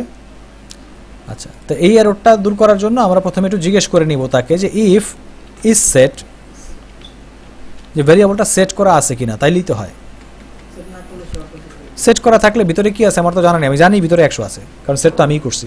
তো ভ্যারিয়েবলটা যদি সেট করা না থাকে, যদি সেট করা না থাকে, ইফ নট ইজ সেট, যদি সেট করা না থাকে তাহলে আমি এটা করব, আর যদি সেট করা থাকে করব না। সেট করা থাকে মানে কি, ভিতরে 100 আছে অলরেডি।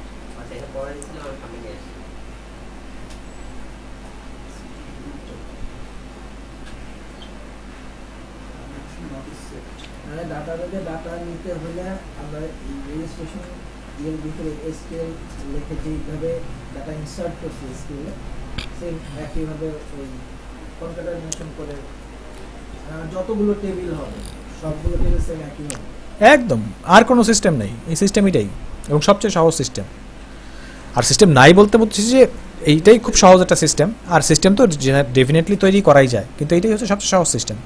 এটাকে আমরা আরেকটু মডিফাই করব একটু পরে, দেখি আরেকটু কীভাবে মডিফাই করা যায়।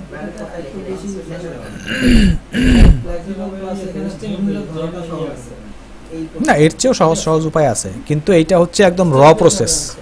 আমাদের কোর্সের উদ্দেশ্য হচ্ছে র পিএইচপি শেখা, যেন আমরা ফ্রেমওয়ার্কের মতো জিনিস ডেভেলপ করার কাজে যেতে পারি। কাজে আমাদেরকে এটা হচ্ছে র পিএইচপির একদম র ফরম্যাট। র ফরম্যাটে এর চেয়ে আরেকটা ফরম্যাট আছে যে ভ্যালুজ দিয়ে লেখা, কিন্তু এটাই হচ্ছে র ফরম্যাটের একদম বেস্ট পদ্ধতি।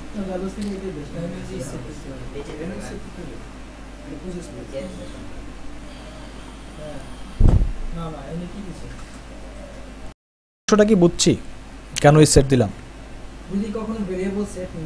ভেরিয়েবল তো সেট থাকবে না, কারণ রেজিস্ট্রেশন ফর্ম থেকে আমি যখন প্রথমবার ডাটা পাঠাচ্ছি তখন কি সেশনে কোনো ভ্যালু আছে? তখন আমি যদি বলি যে সেশন ইকুয়াল টু 100 চেক করো, সে তো সেশনই তো ভ্যালুই, সেশনই তো নাই, সে পাবে কোথায়? তখন সেটা এরর দিবে যে ভ্যারিয়েবল নাই। তা আমরা তাকে বললাম যে তোমার ভ্যালু 100 কিনা চেক করার দরকার নাই, তুমি দেখো এটা সেট করা আছে কিনা, কি আছে আমার জানার দরকার নেই। সেট করা মানে কি, ভ্যারিয়েবলটা লাইভ কিনা, ভ্যারিয়েবলটা অ্যালাইভ কিনা, মানে ভ্যারিয়েবল আছে কিনা। যদি ভ্যারিয়েবল থাকে ঠিক আছে, কি সেট করা আছে জানার দরকার নেই, সেট করা আছে, কি সেট করা আমি জানি 100। তাই আমি বলে দিলাম যদি সেট করা না থাকে দেন ডাটা তুমি ইনসার্ট করো, এবং ইনসার্ট করে ডাটাটাকে সেট করে ফেলো। আচ্ছা এবার আসি এখানে, সেশন স্টার্ট করলাম, বললাম আনসেট করো এটা। প্রথমবার চিন্তা করো, ফর্মে মাত্র ঢুকলাম, সেশন কি সেট করা আছে, আনসেট করতে বলতেছি, তাহলে একটা এরর দিবে, এবং এরর দেওয়ারই কথা। কাজে এখানে আরেকবার চেক করতে হবে, if is set, is set, if is set, যদি সেশনটা সেট করা থাকে দেন আনসেট করে ফেলো। সেশন এখানে মধ্যে বলতে ভালো হবে। যদি সেশন সেট করা থাকে, আমি তো মুছতে বলতেছি, মুছে ফেলো। আর তখন বলতেছিলাম যদি না থাকে তাহলে তৈরি করো। তৈরি করে দাও। উল্টা বোঝা যাচ্ছে তো লজিকগুলি? আমি প্রথমে ফর্মে ঢুকলাম, এখন তো আমার সেশন সেট করা থাকার কথা না, তো যদি সেট করা থাকে তাহলে মুছে ফেলবে, আর সেট করা না থাকলে কিছু করার দরকার নাই। এই জন্যই বললাম যে ইফ ইজ সেট, যদি সেট করা থাকে দেন মুছে ফেলো, না থাকলে নাই।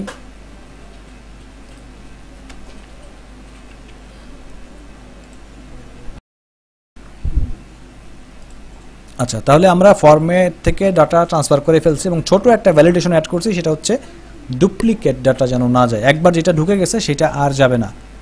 কিন্তু এই জায়গায় থেকে আমরা কিন্তু নিশ্চিত না যে ইউজারের কাছ থেকে যেসব ডাটা নিচ্ছি, বিশেষ করে এই জাতীয় টেক্সট এরিয়াতে, এই ডাটাগুলো ইউজারের কাছ থেকে যেগুলো নিচ্ছি এইগুলো যে সেফ তার কোনো নিশ্চয়তা নেই।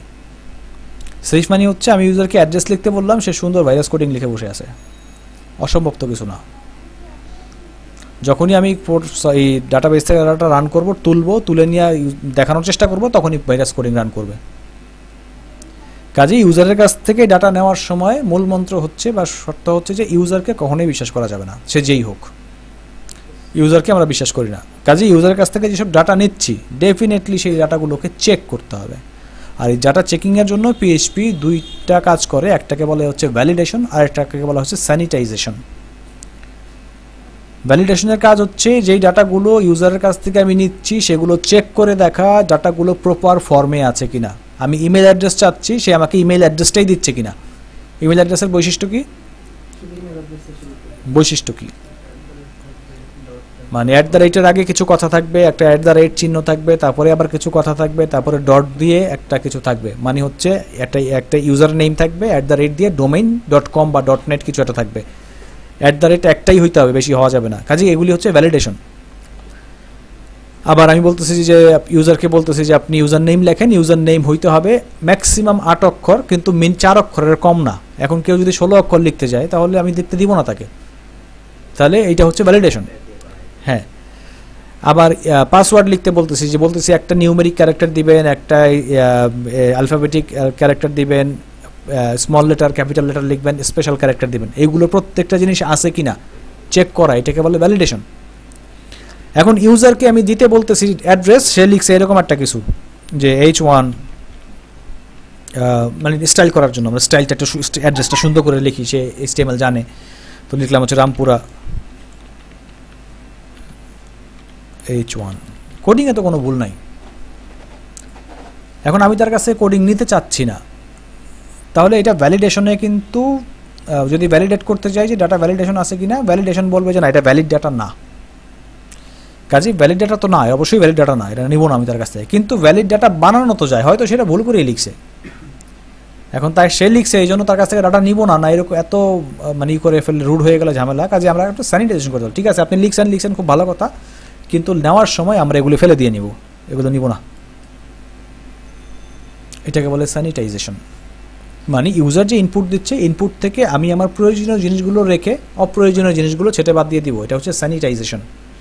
আর ভ্যালিডেশন হচ্ছে একটা নির্দিষ্ট ফরম্যাটে ডাটা দিতে হবে, ওই ফরম্যাট ছাড়া অন্য কোনো ফরম্যাটে ডাটা দিলে নিব না। যেমন এখন কিন্তু যে কোনো ফিল্ডে যে কোনো ডাটা দিলেই নিবে। ইমেল ফিল্ডে ঝামেলা করবে যেহেতু HTML5, কিন্তু অন্য কোনো ফিল্ডে আমি যদি এখানে ইমেল অ্যাড্রেস লিখে নিবে, বাট এখানে ইমেল অ্যাড্রেস দেখার কথা না। পাসওয়ার্ড ফিল্ডে যদি আমি উল্টাপাল্টা কিছু লিখি, যে কোনো টাইপের পাসওয়ার্ড সে নিবে। ইউজার অ্যাডমিন ফিল্ডে যা খুশি তাই নিবে। কাজে এই যে ভ্যালিডেশনগুলো কীভাবে করবো? এই ভ্যালিডেশনগুলো করার জন্য পিএইচপি আমাকে কিছু ফাংশন দেয়। তার মধ্যে একটা ফাংশন, তার নাম হচ্ছে ফিল্টার ভ্যারিয়েবল, ফিল্টার ভ্যারিয়েবল দিয়ে আমরা ভ্যালিডেশন করতে পারি। আমরা জাস্ট এখন কিছু টেস্ট করব, এবং টেস্ট করার সময় আমাদের ডাটা বেজে যেন কোনো ডাটা ঢুকে না যায়, সেই জন্য আমরা এই অংশ দুইটাকে আপাতত কমেন্ট করে দিচ্ছি। যেহেতু আমরা টেস্ট করব, এখন প্রত্যেক টেস্টেই যদি ডাটাবেজে ডাটা ঢুকে যায় তাহলে আমাদের ঝামেলা। কাজে আমরা এই দুইটা অংশকে কমেন্ট করে দিলাম, কারণ ডাটাবেজে ডাটা ঢোকাচ্ছে কিন্তু সে, এবং সেশন যেহেতু সেট হয়ে যাচ্ছে, কাজে আমাকে দ্বিতীয়বার আর কাজ করতে দিবে না, যে কারণে দুইটাকে ক্লোজ কমেন্ট করে দিলাম। তুমি ডাটাবেজে ডাটা দিবাও না এবং সেশনে কিছু সেটও করবো না। ফাইন, আমরা এখন কি শিখবো?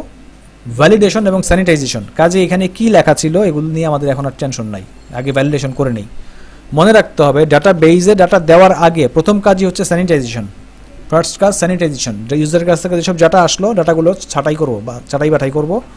দ্বিতীয় কাজ হচ্ছে যে ছাঁটাই করা ডাটাগুলোকে ভ্যালিডিটি চেক করবো, ডাটাগুলো ভ্যালিড কিনা, দেন ডাটা বেজে ঢুকবে। এর আগে ডাটা বেজে কিছু ঢোকানো যাবে না। তবে স্যানিটাইজেশন করলে যেহেতু আমি নিজে ইউজারের কাছ থেকে কিছু জিনিস বাদ দিয়ে দিচ্ছি, কাজে ইউজার যা দিচ্ছে সেটা কিন্তু আর থাকতেছে না, চেঞ্জ হয়ে যাচ্ছে। কাজে ইউজারকে অবশ্যই কনফার্ম করতে হবে যে স্যানিটাইজ করে এই জিনিস পাওয়া গেছে। এখন ইউজারকে বলছি পাসওয়ার্ড দিতে, পাসওয়ার্ডের মধ্যে বলছি আমি যে আপনি কোনো স্পেশাল ক্যারেক্টার দিবেন না, সে @@ সাইন দিয়ে রাখছে, এটা তার স্পেশাল ক্যারেক্টার। কারণ আমিও মনে করো স্যানিটেশন করতে গিয়ে বললাম @ বাদ দিয়ে দাও, ইউজার তো জানে না। এখন দ্বিতীয়বার সে যখন লগ ইন করতে যাবে ঢুকতে পারবে না, বলবে বারবার এরর। কাজে আমি যদি স্যানিটাইজ করি ডাটাকে, অবশ্যই ইউজারের কাছ থেকে কনফার্মেশন নিয়ে নিতে হবে যে ডাটাটা স্যানিটাইজ করে এই জিনিস বানানো হয়েছে, আপনাকে এইটা ইউজ করতে হবে। বুঝা গেছে ব্যাপারটা? ফাইন। তাহলে স্যানিটাইজেশন প্রথমে ভ্যালিডেশনটা দেখি, তারপরে স্যানিটাইজেশনে আসতেছি। যদিও স্যানিটাইজেশন আগে হবে, ভ্যালিডেশনটা সহজ, এই জন্য আগে একটু দেখে নিই। আমরা ইমেইল অ্যাড্রেস ভ্যালিডেট করতে চাই, যে আমাদের একটা ইমেইল অ্যাড্রেস ভ্যালিডেট করতে হবে, এবং এই ভ্যালিডেশন করার জন্য আমাদের পিএইচপি একটা লাইব্রেরি ফাংশন দিয়ে দিয়েছে, তার নাম হচ্ছে ফিল্টার var। ফিল্টার var কি করব? Filter var, filter variable. সে বলতেছে কি যে আমাকে একটা ভ্যারিয়েবল দাও, আমাকে একটা ভ্যারিয়েবল দাও, এবং এইটাকে স্যানিটাইজ করব নাকি ভ্যালিডেট করব সেটা আমাকে বলে দাও। তো ফিল্টার ভ্যালিডেশন হিসাবে আমি তাকে ইমেইল অ্যাড্রেস দিতে চাই। আমি একটা রব কোডিং দিয়েই দেখাচ্ছি। আমি একটা ইমেইলের অ্যাড্রেস লিখতেছি, ইমেইল ইকুয়াল দিয়ে লিখলাম হচ্ছে test@gmail.com। এটা একটা ভ্যালিড ইমেইল অ্যাড্রেস। আচ্ছা, তাহলে আমি তাকে বলতেছি তোমাকে একটা ইমেইল অ্যাড্রেস দেওয়া হইলো, এবার তাকে বলতেছি তুমি ভ্যালিডেট করো। এখানে বলতেছে ইন্টিজার ফিল্টার ভ্যারিয়েবল ডিফল্ট। কিভাবে ভ্যালিডেশন করবে সে? কিছু ফ্ল্যাগ অলরেডি পিএইচপি তৈরি করে রাখছে, যে ফ্ল্যাগগুলো ইউজ করে ভ্যালিডেট করা যায়। তার মধ্যে একটা ফ্ল্যাগ হচ্ছে ফিল্টার ভ্যালিডেট ইমেইল। আমরা এইটাই সরাসরি এভাবে লিখে দিব, সিঙ্গেল কোড বা ইনভার্টেড কমার ভিতরে ফিল্টার ভ্যালিডেট ইমেইল। এখন কথা হচ্ছে এটা আমি পেলাম কোথায়? আচ্ছা, এই ফিল্টার var দিয়ে, বা আমি যদি গুগলে সার্চ দেই, কোথায় জানো, এখানে গুগলে সার্চ দিলাম যে ফিল্টার var PHP,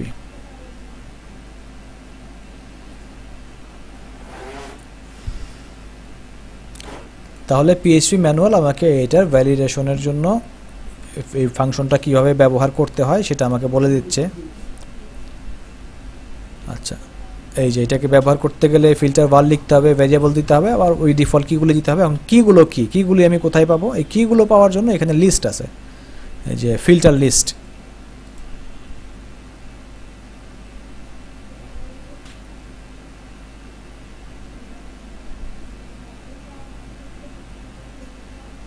সরি, এটা না,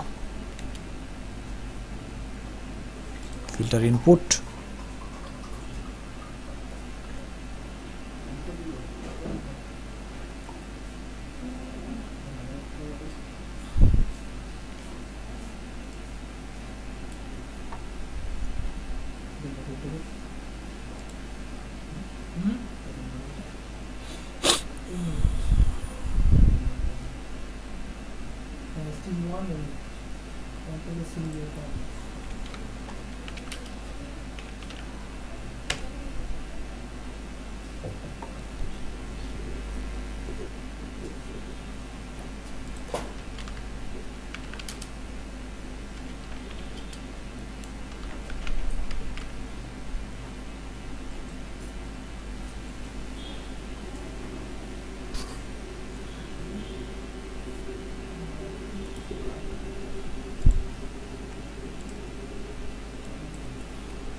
আচ্ছা, এই যে পাওয়া গেছে, এটা হচ্ছে টাইপস অফ ফিল্টারের মধ্যে আছে।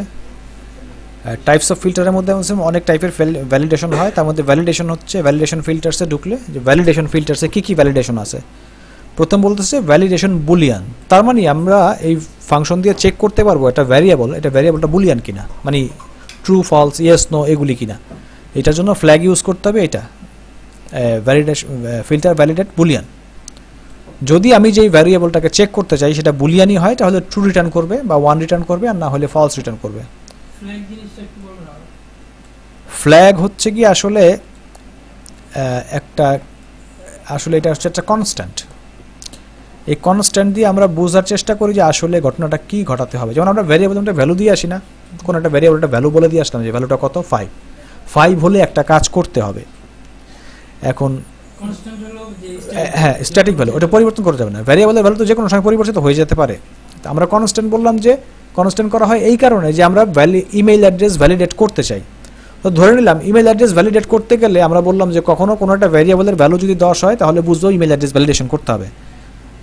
বললাম যে ইমেইল এই ভ্যারিয়েবলের ভ্যালু যদি 10 হয় তাহলে আমরা বুঝবো ইমেইল অ্যাড্রেস ভ্যালিডেশন করতে হবে। কিন্তু এইটাকে যদি ভ্যারিয়েবল হিসাবে ডিক্লেয়ার করি তাহলে যে কোনো কারণে ভ্যারিয়েবলটা ভ্যালু পরিবর্তিত হয়ে যেতে পারে। পরিবর্তিত হয়ে গেলে আমাদের সেই কাজটা আর হবে না। যে কারণে আমরা করি কি এটাকে ভ্যালু না ধরে আমরা বলে দেই এটা একটা কনস্ট্যান্ট, প্রোগ্রাম রান করার অবস্থায় এটা বদলানো যাবে না।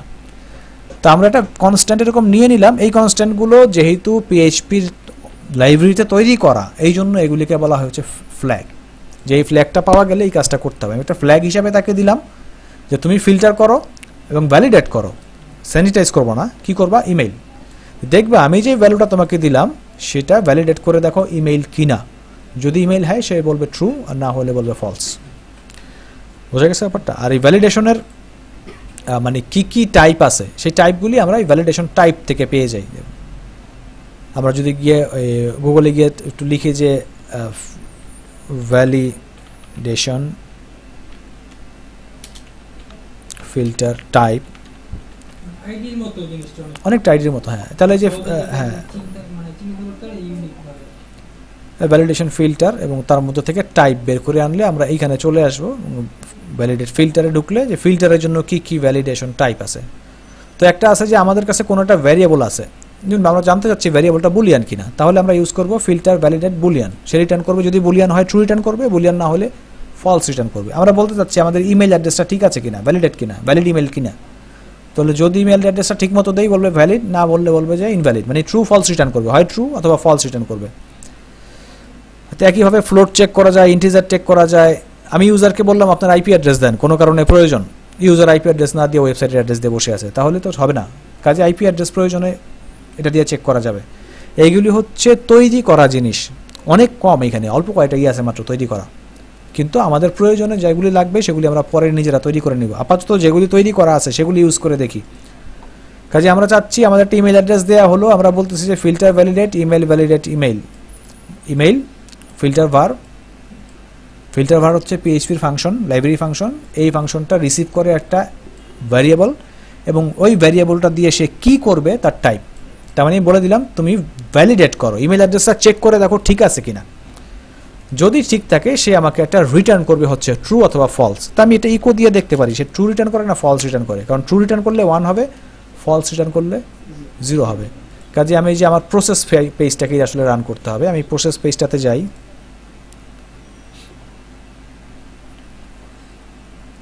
কোথায় parameter to be long string given, sorry এটা এইভাবেই দিতে হবে কনস্ট্যান্ট আকারে। এটা কনস্ট্যান্ট ভুলে গেছিলাম, সরি এটা কনস্ট্যান্ট। তাহলে বলতেছে যে ওইটাই সে আমাকে রিটার্ন করে দিল, তার মানে হচ্ছে জিনিসটা ট্রু, কারেক্ট। আমি ইমেল অ্যাড্রেসটা ভুল দিচ্ছি, এখানে আরও একটা @সাইন বসাই দিই।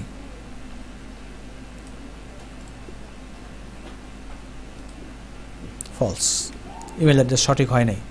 কাজে ইউজারের কাছ থেকে আমি যে ইমেল অ্যাড্রেসটা রিসিভ করলাম সেই ইমেল অ্যাড্রেসটা সঠিক না, চেক করতে পারি। তাহলে আমি ভ্যালিডেট করে নিলাম। আচ্ছা, এটা হচ্ছে ভ্যালিডেশন। আমরা চাইলে কিন্তু এটাকে স্যানিটাইজ করতে পারি। যেমন ইমেইলের মধ্যে আমি এটা না দিয়ে ধরো একটা স্ল্যাশ বসাই দিচ্ছি, এটা তো ইমেইলের অ্যাড্রেসের হওয়ার কথা না। কি দেখায় আমাকে আউটপুটে?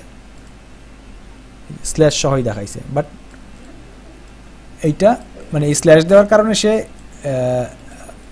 দেখাই ফেলছে আমাকে এখন আমি কি করতে যাচ্ছি, আমি যাচ্ছি যে না তুমি স্যানিটাইজ করবা জিনিসটাকে, স্যানিটাইজ করে এখান থেকে এটা বাদ দিয়ে দিতে হবে।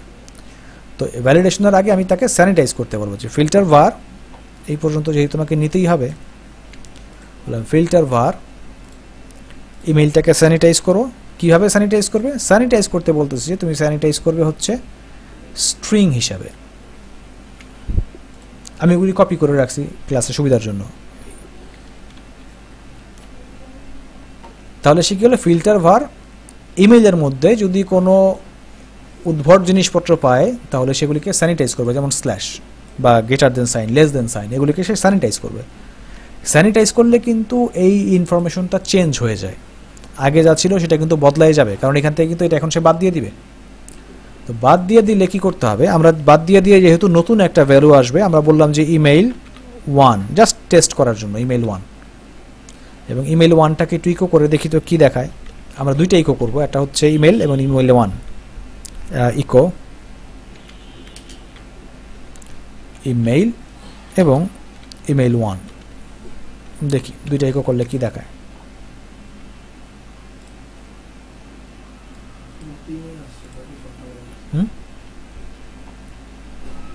হ্যাঁ, এই যে পুরো অংশটাকে, এটাকে সে মনে করছে প্রোগ্রামিং কোড, কারণ এটা গ্রেটার দেন সাইন দিয়ে শুরু হয়েছে। আচ্ছা, আর একটু সহজ করি, মনে করলাম এখানে H1 দিলাম, এটা তো প্রোগ্রামিং কোড, এটাকে স্যানিটাইজ করতে হবে। দেখি কি বলে,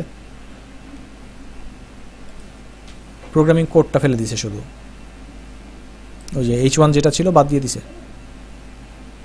আছে এখানে, হ্যাঁ হ্যাঁ টিটাকে নেয় নাই, মানে এই অংশটা বাদ।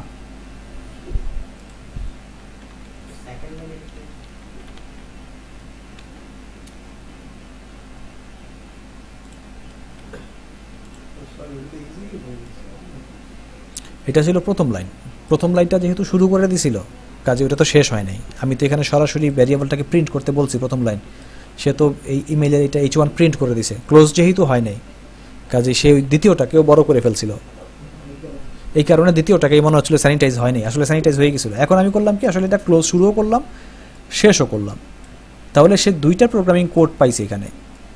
স্যানিটাইজ করে কি করলো, দুইটাকেই বাদ দিয়ে সে তার যেটা ভ্যালিড সেটাকে সে নিয়ে আসলো, কিন্তু ইউজার যেটা দিল সেটা চেঞ্জ হয়ে গেল না।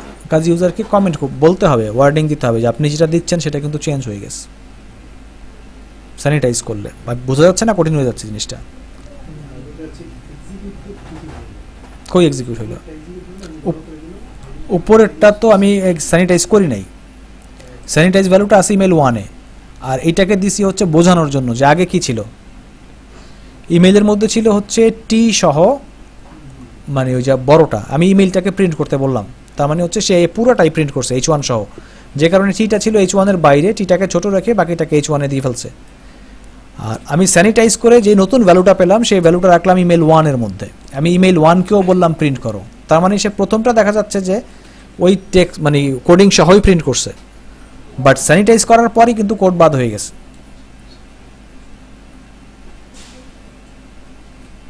বোঝা গেছে ব্যাপারটা?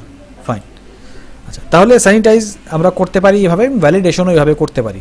যদি স্যানিটাইজ এবং ভ্যালিডেশন এভাবে করতেই পারি তাহলে আমরা করতে পারি যে আমরা বলতে পারি যে আমাদের ফিল্ডের মধ্যে মিনিমাম এতগুলি ভ্যালু দিতে হবে, ম্যাক্সিমাম এতগুলো ভ্যালু দিতে হবে, যদি এগুলি ঠিকমতো দেওয়া যায় তাহলেই আমরা আমাদের ডাটাবেজে ডাটা নিব, এর আগে ডাটাবেজে ডাটা নিব না।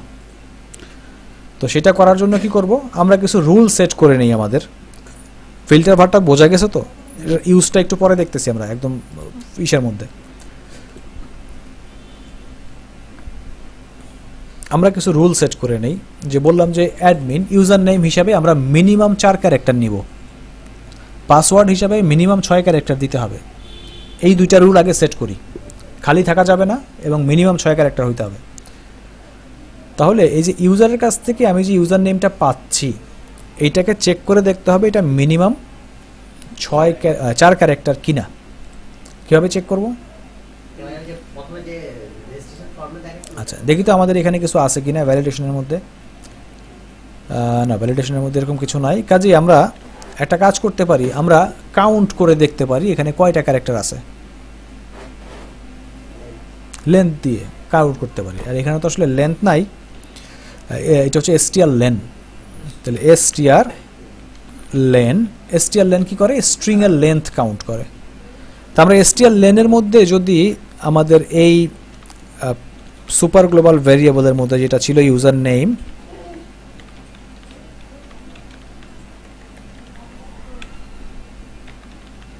এটাকে দিয়ে দিই, ইকো করলে কি পাবো? কয়টা ক্যারেক্টার দিলাম সেটাই তো পাবো।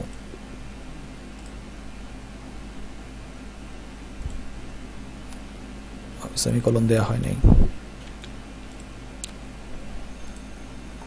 5টা ক্যারেক্টার আছে, তার মানে আমাদের এটা কারেক্ট। আমরা বলছিলাম মিনিমাম 4 ক্যারেক্টার দিতে হবে, 5 ক্যারেক্টার। তাহলে একটু চেকিংয়ে আনতে হবে তো জিনিসটাকে।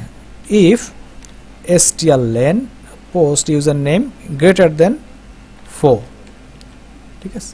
আচ্ছা, এইটা গ্রেটার দেন 4 হইলে কি হবে?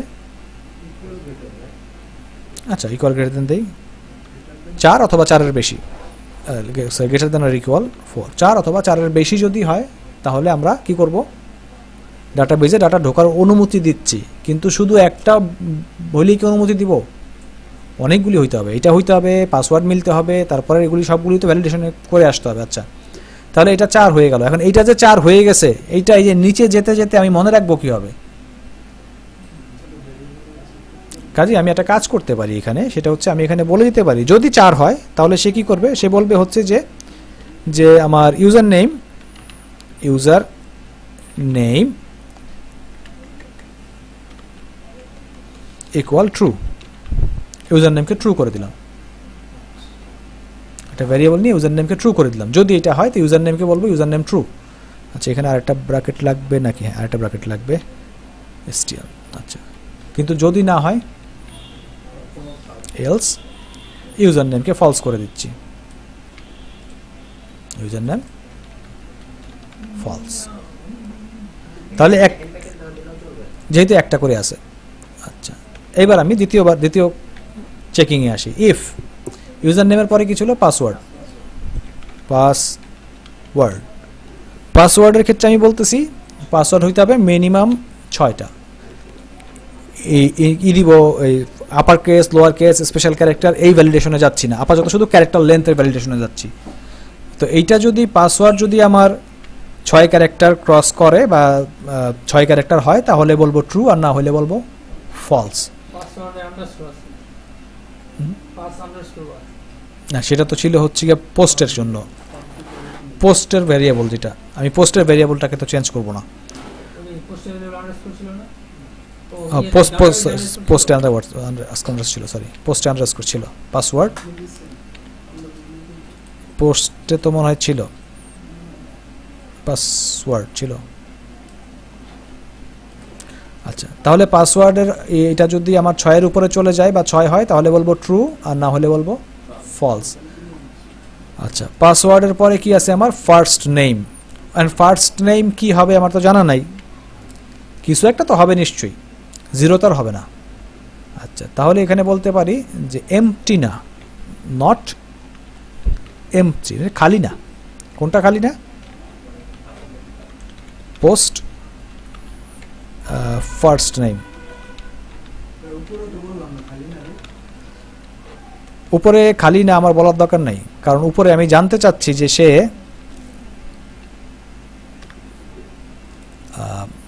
6-এর বেশি কিনা। সে খালি কি খালি না ওটা দিয়ে আমার টেনশন না, আমার 6-এর বেশি হইতে হবে। 6-এর বেশি হলে তো এমনিতেই খালি না। আর এখানে না, কে নিবে কেন? আমি তো বলতেছি 6-এর বেশি হইতে হবে, 6-এর সমান হইতে হবে। এই জন্য এখানে খালি কিনা চেক করার দরকার নেই। আর ইউজার নেম তো ছোট বড় হইতে পারে, আমি বলে দিলাম ইউজার নেম ধরো হবে না, ওইটাকে কি বলে, 6 ক্যারেক্টারের নিচে নিব না। এখন 6 ক্যারেক্টারের নিচে ইউজার নেম থাকতেই পারে, কারণ বাবু হলে 4 ক্যারেক্টার। কাজে বলতেছি খালি না, তুমি কিছু একটা লেখো অন্তত। এই জন্য বললাম যে নট এমটি। নট দেওয়ার মানে হচ্ছে, এমটি মানে হচ্ছে সে রিটার্ন করবে, যদি খালি হয় রিটার্ন করবে ট্রু। নট এমটি মানে খালি হলে ফলস রিটার্ন করবে, এমটি না। Okay, not empty. তাহলে যদি হয় তাহলে বলবো যে first name equal to true, অথবা first name equal to false. খালি না হলে রিটার্ন করবে ট্রু। খালি না মানে কি? ভরা, মানে আছে কিছু, তখন ট্রু। আর যদি খালি হয় তাহলে ফলস। একইভাবে লাস্ট নেমের ক্ষেত্রেও এটা। আচ্ছা করি মোটামুটি যতগুলি আমরা নিতে চাই। লাস্ট নেম যদি নিতে না চাই নিলাম না, লাস্ট নেমে থাকলে থাকলো, না থাকলে নেই, নিলাম না। হ্যাঁ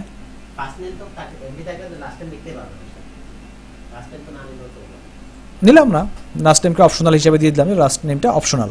ওকে, আর কি আছে আমাদের? ইমেল অ্যাড্রেস তো ডেফিনেটলি নিতেই হবে, এটা কাজে ইমেল অ্যাড্রেস চেক করব। আর ইমেল অ্যাড্রেস চেক করতে গিয়ে এখন কিন্তু আমরা এইভাবে চেক করবো না। ইমেল অ্যাড্রেসের জন্য আমরা ফিল্টার ভারের কাজ জানি, কাজে ইমেল অ্যাড্রেসটা চেক করবো ফিল্টার ভার দিয়ে। কারণ আমি বলতেছি ইমেল অ্যাড্রেসে কিছু লিখছো কিনা, লিখছে এবিসিডি লিখে বসে আছে, এটা তার ইমেল অ্যাড্রেস না।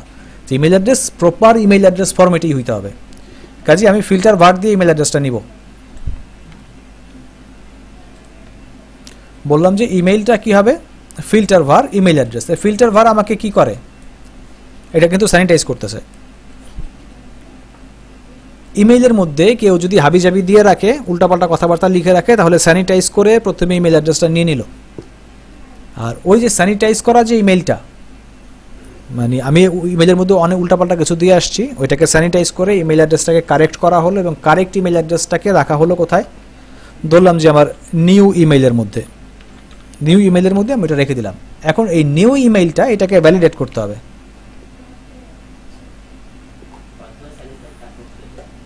প্রথমে স্যানিটাইজ, তারপর হচ্ছে ভ্যালিডেট। তা ফিল্টার ভার, এই যে আমাদের ভ্যালিডেশনের জন্য এটা আসলে, এটা তো এই যে নিচেরটা ফিল্টার ভার ভ্যালিডেট ইমেইল, স্যানিটাইজ করলাম এবং ভ্যালিডেট করবে কাকে, নতুন ইমেইলটাকে।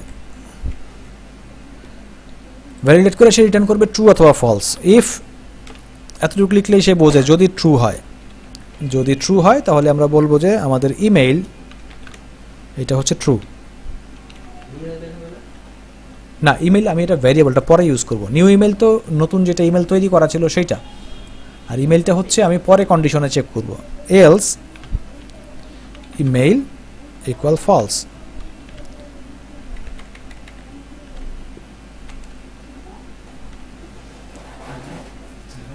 আচ্ছা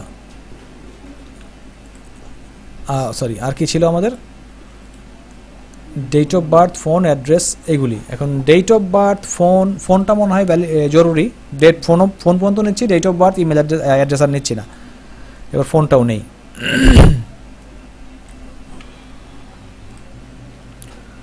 ফোন চেক করবো কীভাবে?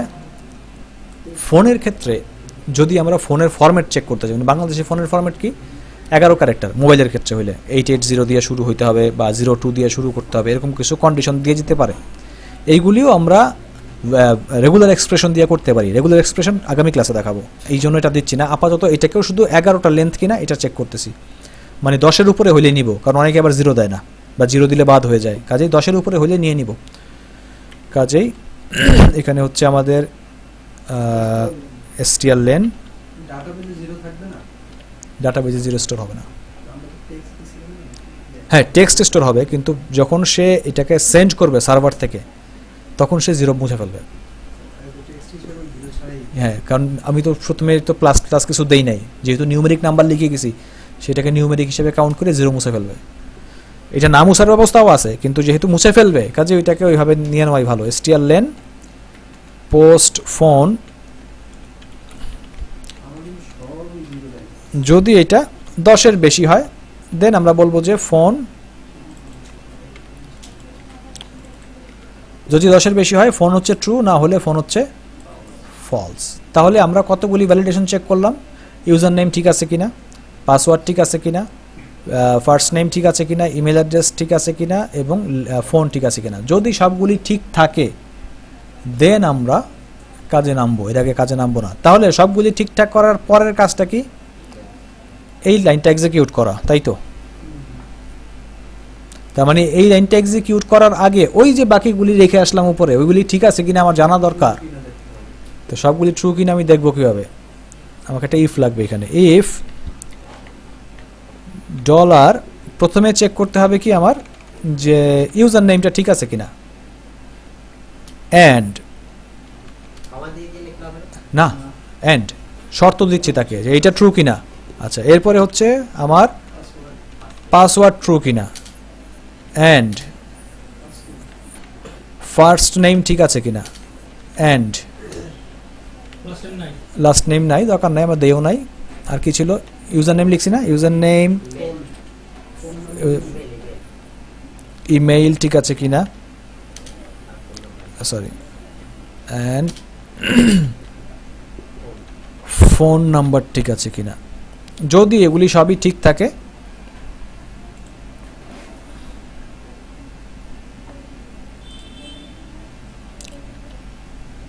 দেন আমি এটাকে এক্সিকিউট করব।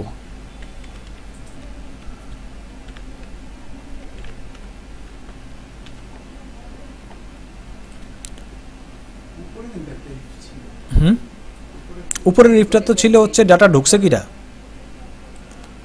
ডাটা না ঢুকলে এই জায়গায় ঢুকে যাবে, মানে একবার ডাটা বেজে ডাটা যায় নাই, তার মানে এখানে আসলো, এসে এসকিউএল কোডটা রেডি করলো। এসকিউএল কোডটা রেডি করে, অবশ্যই এসকিউএল কোডটা আমরা ভেতরেও রেডি করতে পারি, এসকিউএল কোডটা রেডি করে তারপরে সে বলতে চাচ্ছে যে এইবার দেখো এগুলি এগুলি এগুলি এগুলি সব ঠিক আছে কিনা। যদি ঠিক থাকে দেন তুমি মাইএসকিউএল এর কোয়েরিটা, মাইএসকিউএল এর কোয়েরি এক্সিকিউট করা মানে কি, কোয়েরি এক্সিকিউট করা মানেই কিন্তু হচ্ছে যে আমার ডাটাবেজটা ঢুকে গেছে, কাজেই কোয়েরি এক্সিকিউট করতে হবে এই শর্তগুলো যদি ট্রু হয়। আমি কিন্তু কোথাও ইকুয়াল দিয়ে ট্রু লিখি নাই, ইকুয়াল দিয়ে ট্রু না লেখার মানেও কিন্তু সে বুঝে না এটা ট্রু, ফলস হইলেই সে প্যাচ লাগাবে, একটা ফলস হইলে। এই জন্য আমি প্রত্যেকটা জায়গায় বলে আসছি যদি এটা ঠিক হয় তাহলে এটা ট্রু, এটা ঠিক হইলে এটা ট্রু, সবগুলি ট্রু। তো আমি যখন সবগুলোকে ট্রু চেক করে দেখলাম সব ট্রু কিনা, যদি সব ট্রু হয় তাহলে মাইএসকিউএল এ ডাটা যাবে, আর যদি ট্রু না হয় তাহলে কি করব, এবং ডাটা যাবে, এবং ডাটা যাওয়ার পরে আমি সেশনের ভ্যালুটাকে বদলাই ফেলবো, ডাটা যাওয়ার পরে বদলাবো, মানে এই এই জায়গায় আসার মানেই তো ডাটা ঢুকে গেল, তাহলে ভ্যালু চেঞ্জ করে ফেললাম। আর যদি না যায় তাহলে বললাম এলস, এটা ক্যাপস লক হয়ে গেল কেন, এলস কি করব এখন, একটা মেসেজ দিয়ে দিই যে কোনো এক জায়গায় এরর জেনারেট হয়েছে, ইকো সাম এরর অকার।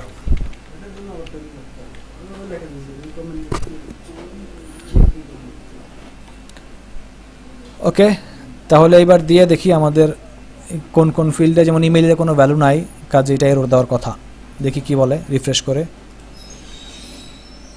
সাম এরর অকার, ডাটাবেজে ডাটা ঢুকবে না। এখন কারেক্ট ভ্যালু দিয়ে আসি, অ্যাডমিন পাসওয়ার্ড দিলাম, নিউ ডাটা, লাস্ট নেম দিচ্ছি না, ইমেল অ্যাড্রেস দিলাম, এটা কার ইমেল অ্যাড্রেস জানি না, দিলাম, ডেট অফ বার্থ অ্যাপ্লাই করলাম, তো উল্টা করে আসবে 19790115। হ্যাঁ ফাইন, কোথায় এররটা হইল, অ্যাডমিন, এই যে পাসওয়ার্ড এরর হয়েছে। এখন বলে দিলে ভালো হইতো না, এররটা পাসওয়ার্ডে, বলাতে আজকে যাচ্ছি না, আরও অনেক কোড লিখতে হবে তখন। আচ্ছা, তাহলে পাসওয়ার্ড এরর হয়েছে, কারণ পাসওয়ার্ডকে বলছিলাম মিনিমাম 6 ক্যারেক্টার হইতে হবে। এখন একটু পেছন দিকে যাই, পেছন দিকে গেলে যে সর্বনাশটা হলো না, সব মুছে গেছে। এগুলি কীভাবে রাখতে হয়, ইউজার সাবমিট করা ডাটা সে ব্যাক করছে, ডাটা যেন থাকে, নাহলে কী করবে ইউজার, তোমার রেজিস্ট্রেশন আমি করবো না, চলে যাই, বিদায়। আচ্ছা, কাজেই ডাটা রাখার চেষ্টা করতে হবে, নিউ ডাটা,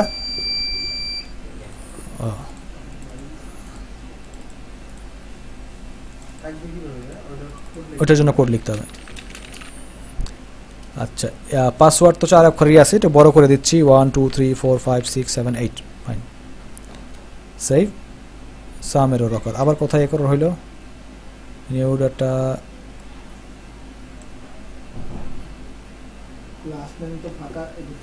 না লাস্ট নেমে তো কোনো সমস্যা নাই, ইউজার নেম, অ্যাডমিন, কোথায় কোথায় হইলো প্রবলেমটা, এই হলো ঝামেলা, স্পেসিফিক বললে ভালো হতো। আচ্ছা, এই ঝামেলা দূর করার জন্য আমরা একটু কমাই দেখতেছি, যে এখান থেকে পাসওয়ার্ড এবং ফার্স্ট নেম এই এতটুকু পর্যন্ত কেটে দিই, দেখি দুইটা দিয়ে ডাটা ঢোকাতে পারে কিনা সে।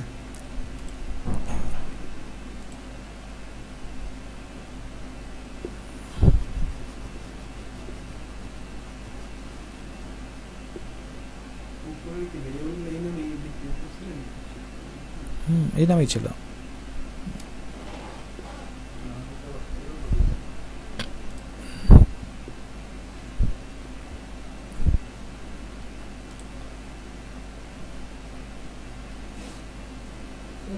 চেক করেন, নিশ্চিন্ত কি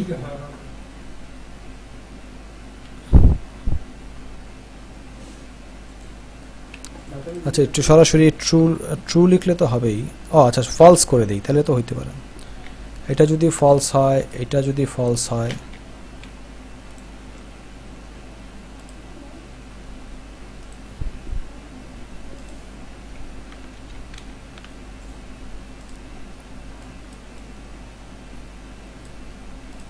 একই তো কথা। ট্রু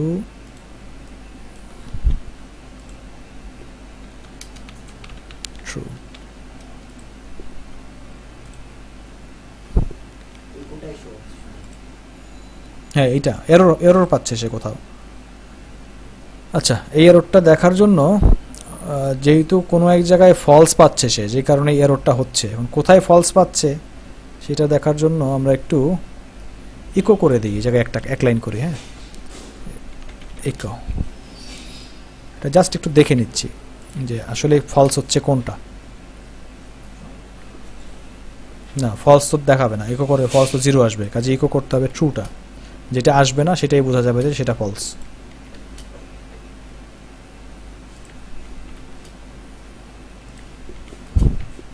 এর মানে হচ্ছে ট্রু ভ্যালুটার মধ্যে স্টোর করবে তারপরে প্রিন্ট করে দিবে, মানে ভ্যারিয়েবলে ভ্যালু থাকবে প্রিন্টও হবে, এক লাইনে হয়ে গেল কাজটা। দেখি 1 1 1 তিনটা জায়গায় আমার আসছে, কিন্তু আমি চেক করতে বলছি কয়টা, আমি চেক করতে বলছি হচ্ছে 4টা, 1টা 2টা 3টা 4টা। সম্ভবত লাস্টেরটাই আসে নাই, এটাকে কমেন্ট করলেই বোঝা যাবে। এটা তো কমেন্ট করাও যাবে না।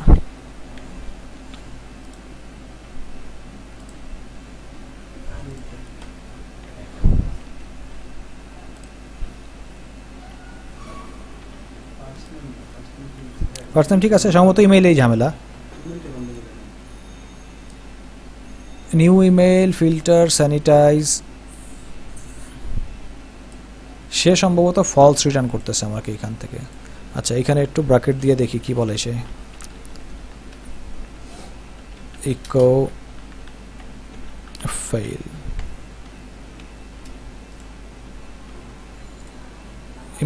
ইমেলটা ঝামেলা করতেছে। ইমেলটা কেন ঝামেলা করতেছে? ইমেলটা যেহেতু ঝামেলা করতেছে আমরা একটু ইমেলটা দেখে নিই তো ইমেলের মধ্যে আসলে আছে কি।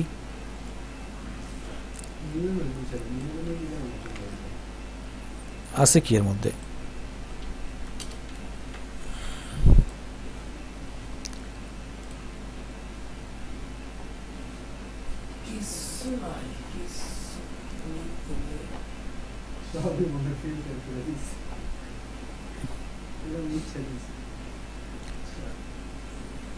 নিউ উপরে তো খোলা ছিল না ভাইয়া, এইটার কারণে কি আসতেছে? কারণ কমেন্ট দেওয়া ছিল। ও আচ্ছা, এই যে আমরা বলছি ইমেইলকে ফিল্টার করতে, স্যানিটাইজ করতে, ইমেইল তো নাই না, নিউ ইমেল না তো, এটা ইউজারের কাছ থেকে আসতেছে, পোস্ট না, পোস্ট ভেরিয়েবল দিয়ে আসতেছে না, এটা ইমেইল। আগে তো ইমেলটা নিয়েছিলাম একটা ভেরিয়েবলে টেস্ট করার জন্য, এই জন্যই প্যাচটা লাগছে। আচ্ছা এবার দেখি, আচ্ছা এবার সবগুলি আসছে, তারপরেও তার সামেরও রকার। হ্যাঁ হ্যাঁ পোস্ট ইমেইলই তো ছিল না।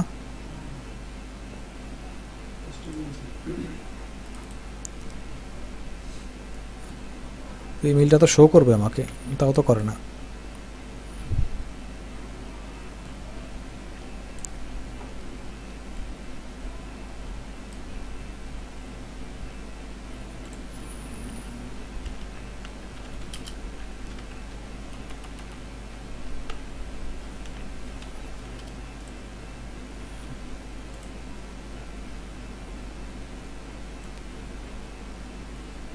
ঠিকই তো আছে।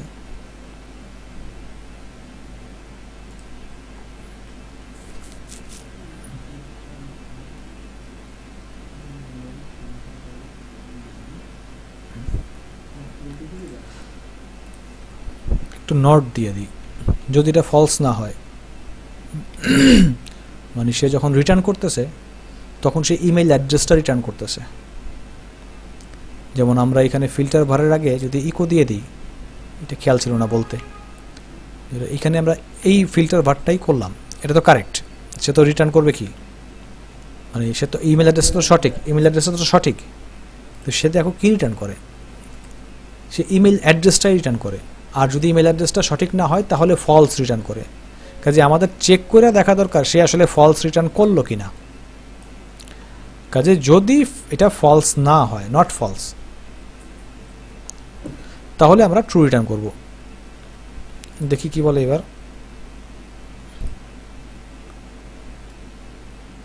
11 1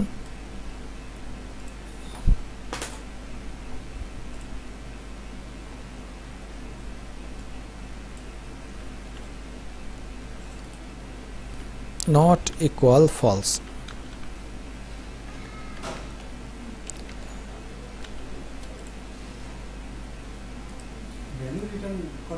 চারটা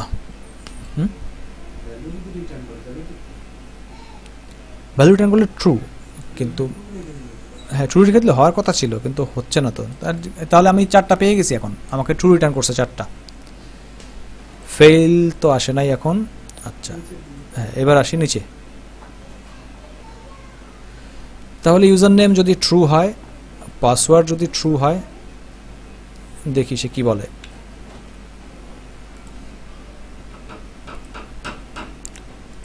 তাও দেখি এরর দেখায়।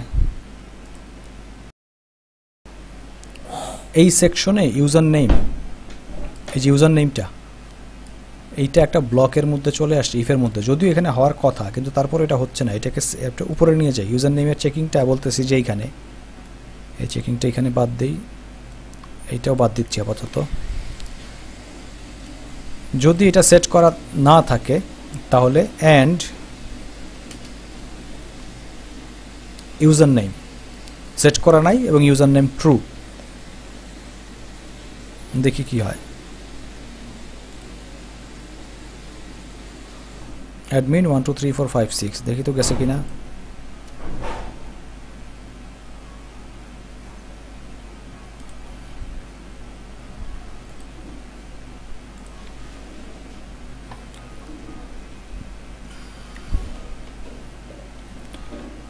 not username,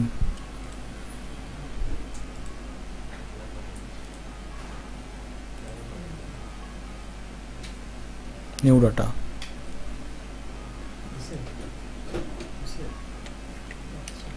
and not password, and not email, and not phone, and not আর কিছু ছিল, ফার্স্ট নেম।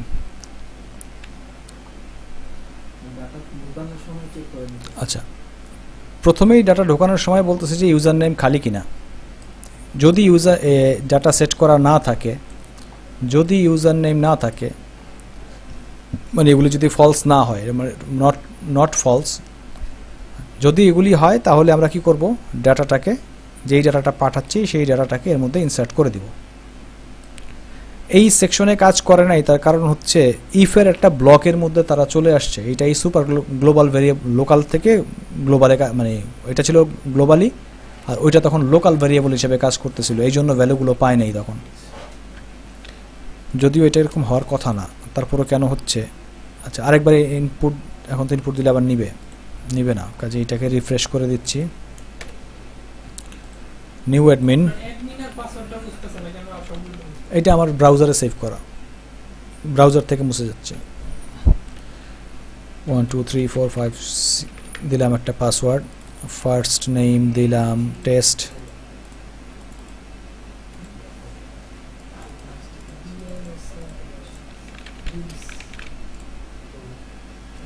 ওকে দেখি ডাটা গেছে কিনা।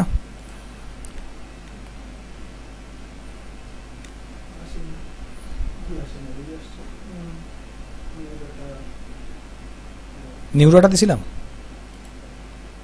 নিউ অ্যাডমিন দিছিলাম।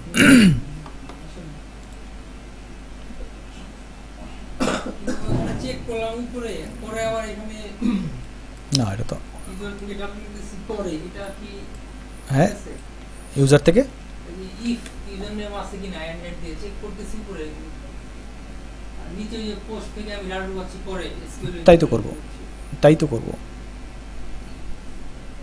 এই ঘটনাগুলি যদি সঠিক হয় যে ইউজারের আমাকে যে ডাটাটা দিছে, ডাটা তো আমি আগেই পেয়ে গেছি এখানে, আমি তো আগেই ডাটাটাকে চেক করে নিলাম এখানে যে ডাটাগুলো ঠিকমতো আছে কিনা। বাকিগুলো যুক্ত করতেছি। যদি চেক করা ঠিকমতো হয়, যদি সবগুলিতেই সঠিক ডাটা পাওয়া যায়, দেন আমি না নিচের কাজগুলি করব। আচ্ছা নট ইজ সেট বলতেছেন না, সেট করা না, সেট তো করা না।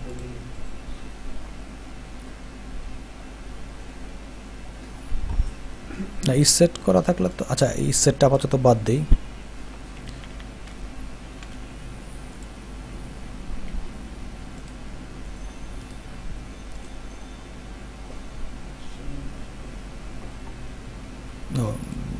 ডাটা তো ঢুকে গেছে ভিতরে।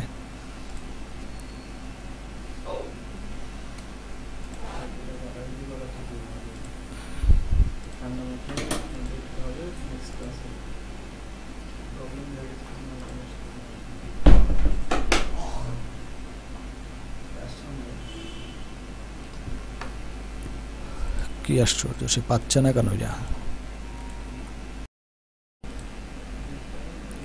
এসটিআর লেন শুরু করছি, এসটিআর লেনের ভেতরে আমি চেক করতে বলছি। আমার তো আগে ডাটাটা লেনটা বের করে নিয়ে পরে কম্পেয়ার করতে হবে। বের করে নিবে হচ্ছে সে, তারপরে না কম্পেয়ার করবে। এই কম্পেয়ারিজনের জন্য এই পেজটা লাগছে। হ্যাঁ এই কারেক্ট কম্পোজে সবসময় ফলস রিটার্ন করতেছে, সবসময় রিটার্ন করতেছে ফলস। এখান থেকে ফলস রিটার্ন না, একটা ব্র্যাকেট কম পড়ে নাই। এই এসটিআর লেন ফাংশনের ভেতরে পোস্টের ইউজার নেমটা থাকার কথা ছিল, যেহেতু সে ফাংশনের ভেতরে ছিল না, ফাংশনের বাইরে চলে গেছিল। ঘটনাটা ছিল এরকম। এখন এই ফাংশনের ভিতরে আসলে কম্পারিজন ঢুকে গেছে, ইফের মধ্যে কোনো কম্পারিজন ছিল না। কম্পারিজন মানে কম্পেয়ার যে করতেছি, কম্পেয়ারটা ঢুকে গেছে ফাংশনের ভিতরে, ঠিক না, এসটিআর লেনের ভিতরে। এসটিআর লেনের ভিতরে থাকার কথা শুধু এতটুকু, যেটা লেন্সটা সে বের করবে। তারপরে আমি তাকে চেক করে দেখবো এটা 4-এর বেশি না কম। এখন আসি, এখানে অনেক কিছু চেঞ্জ করা হয়েছে।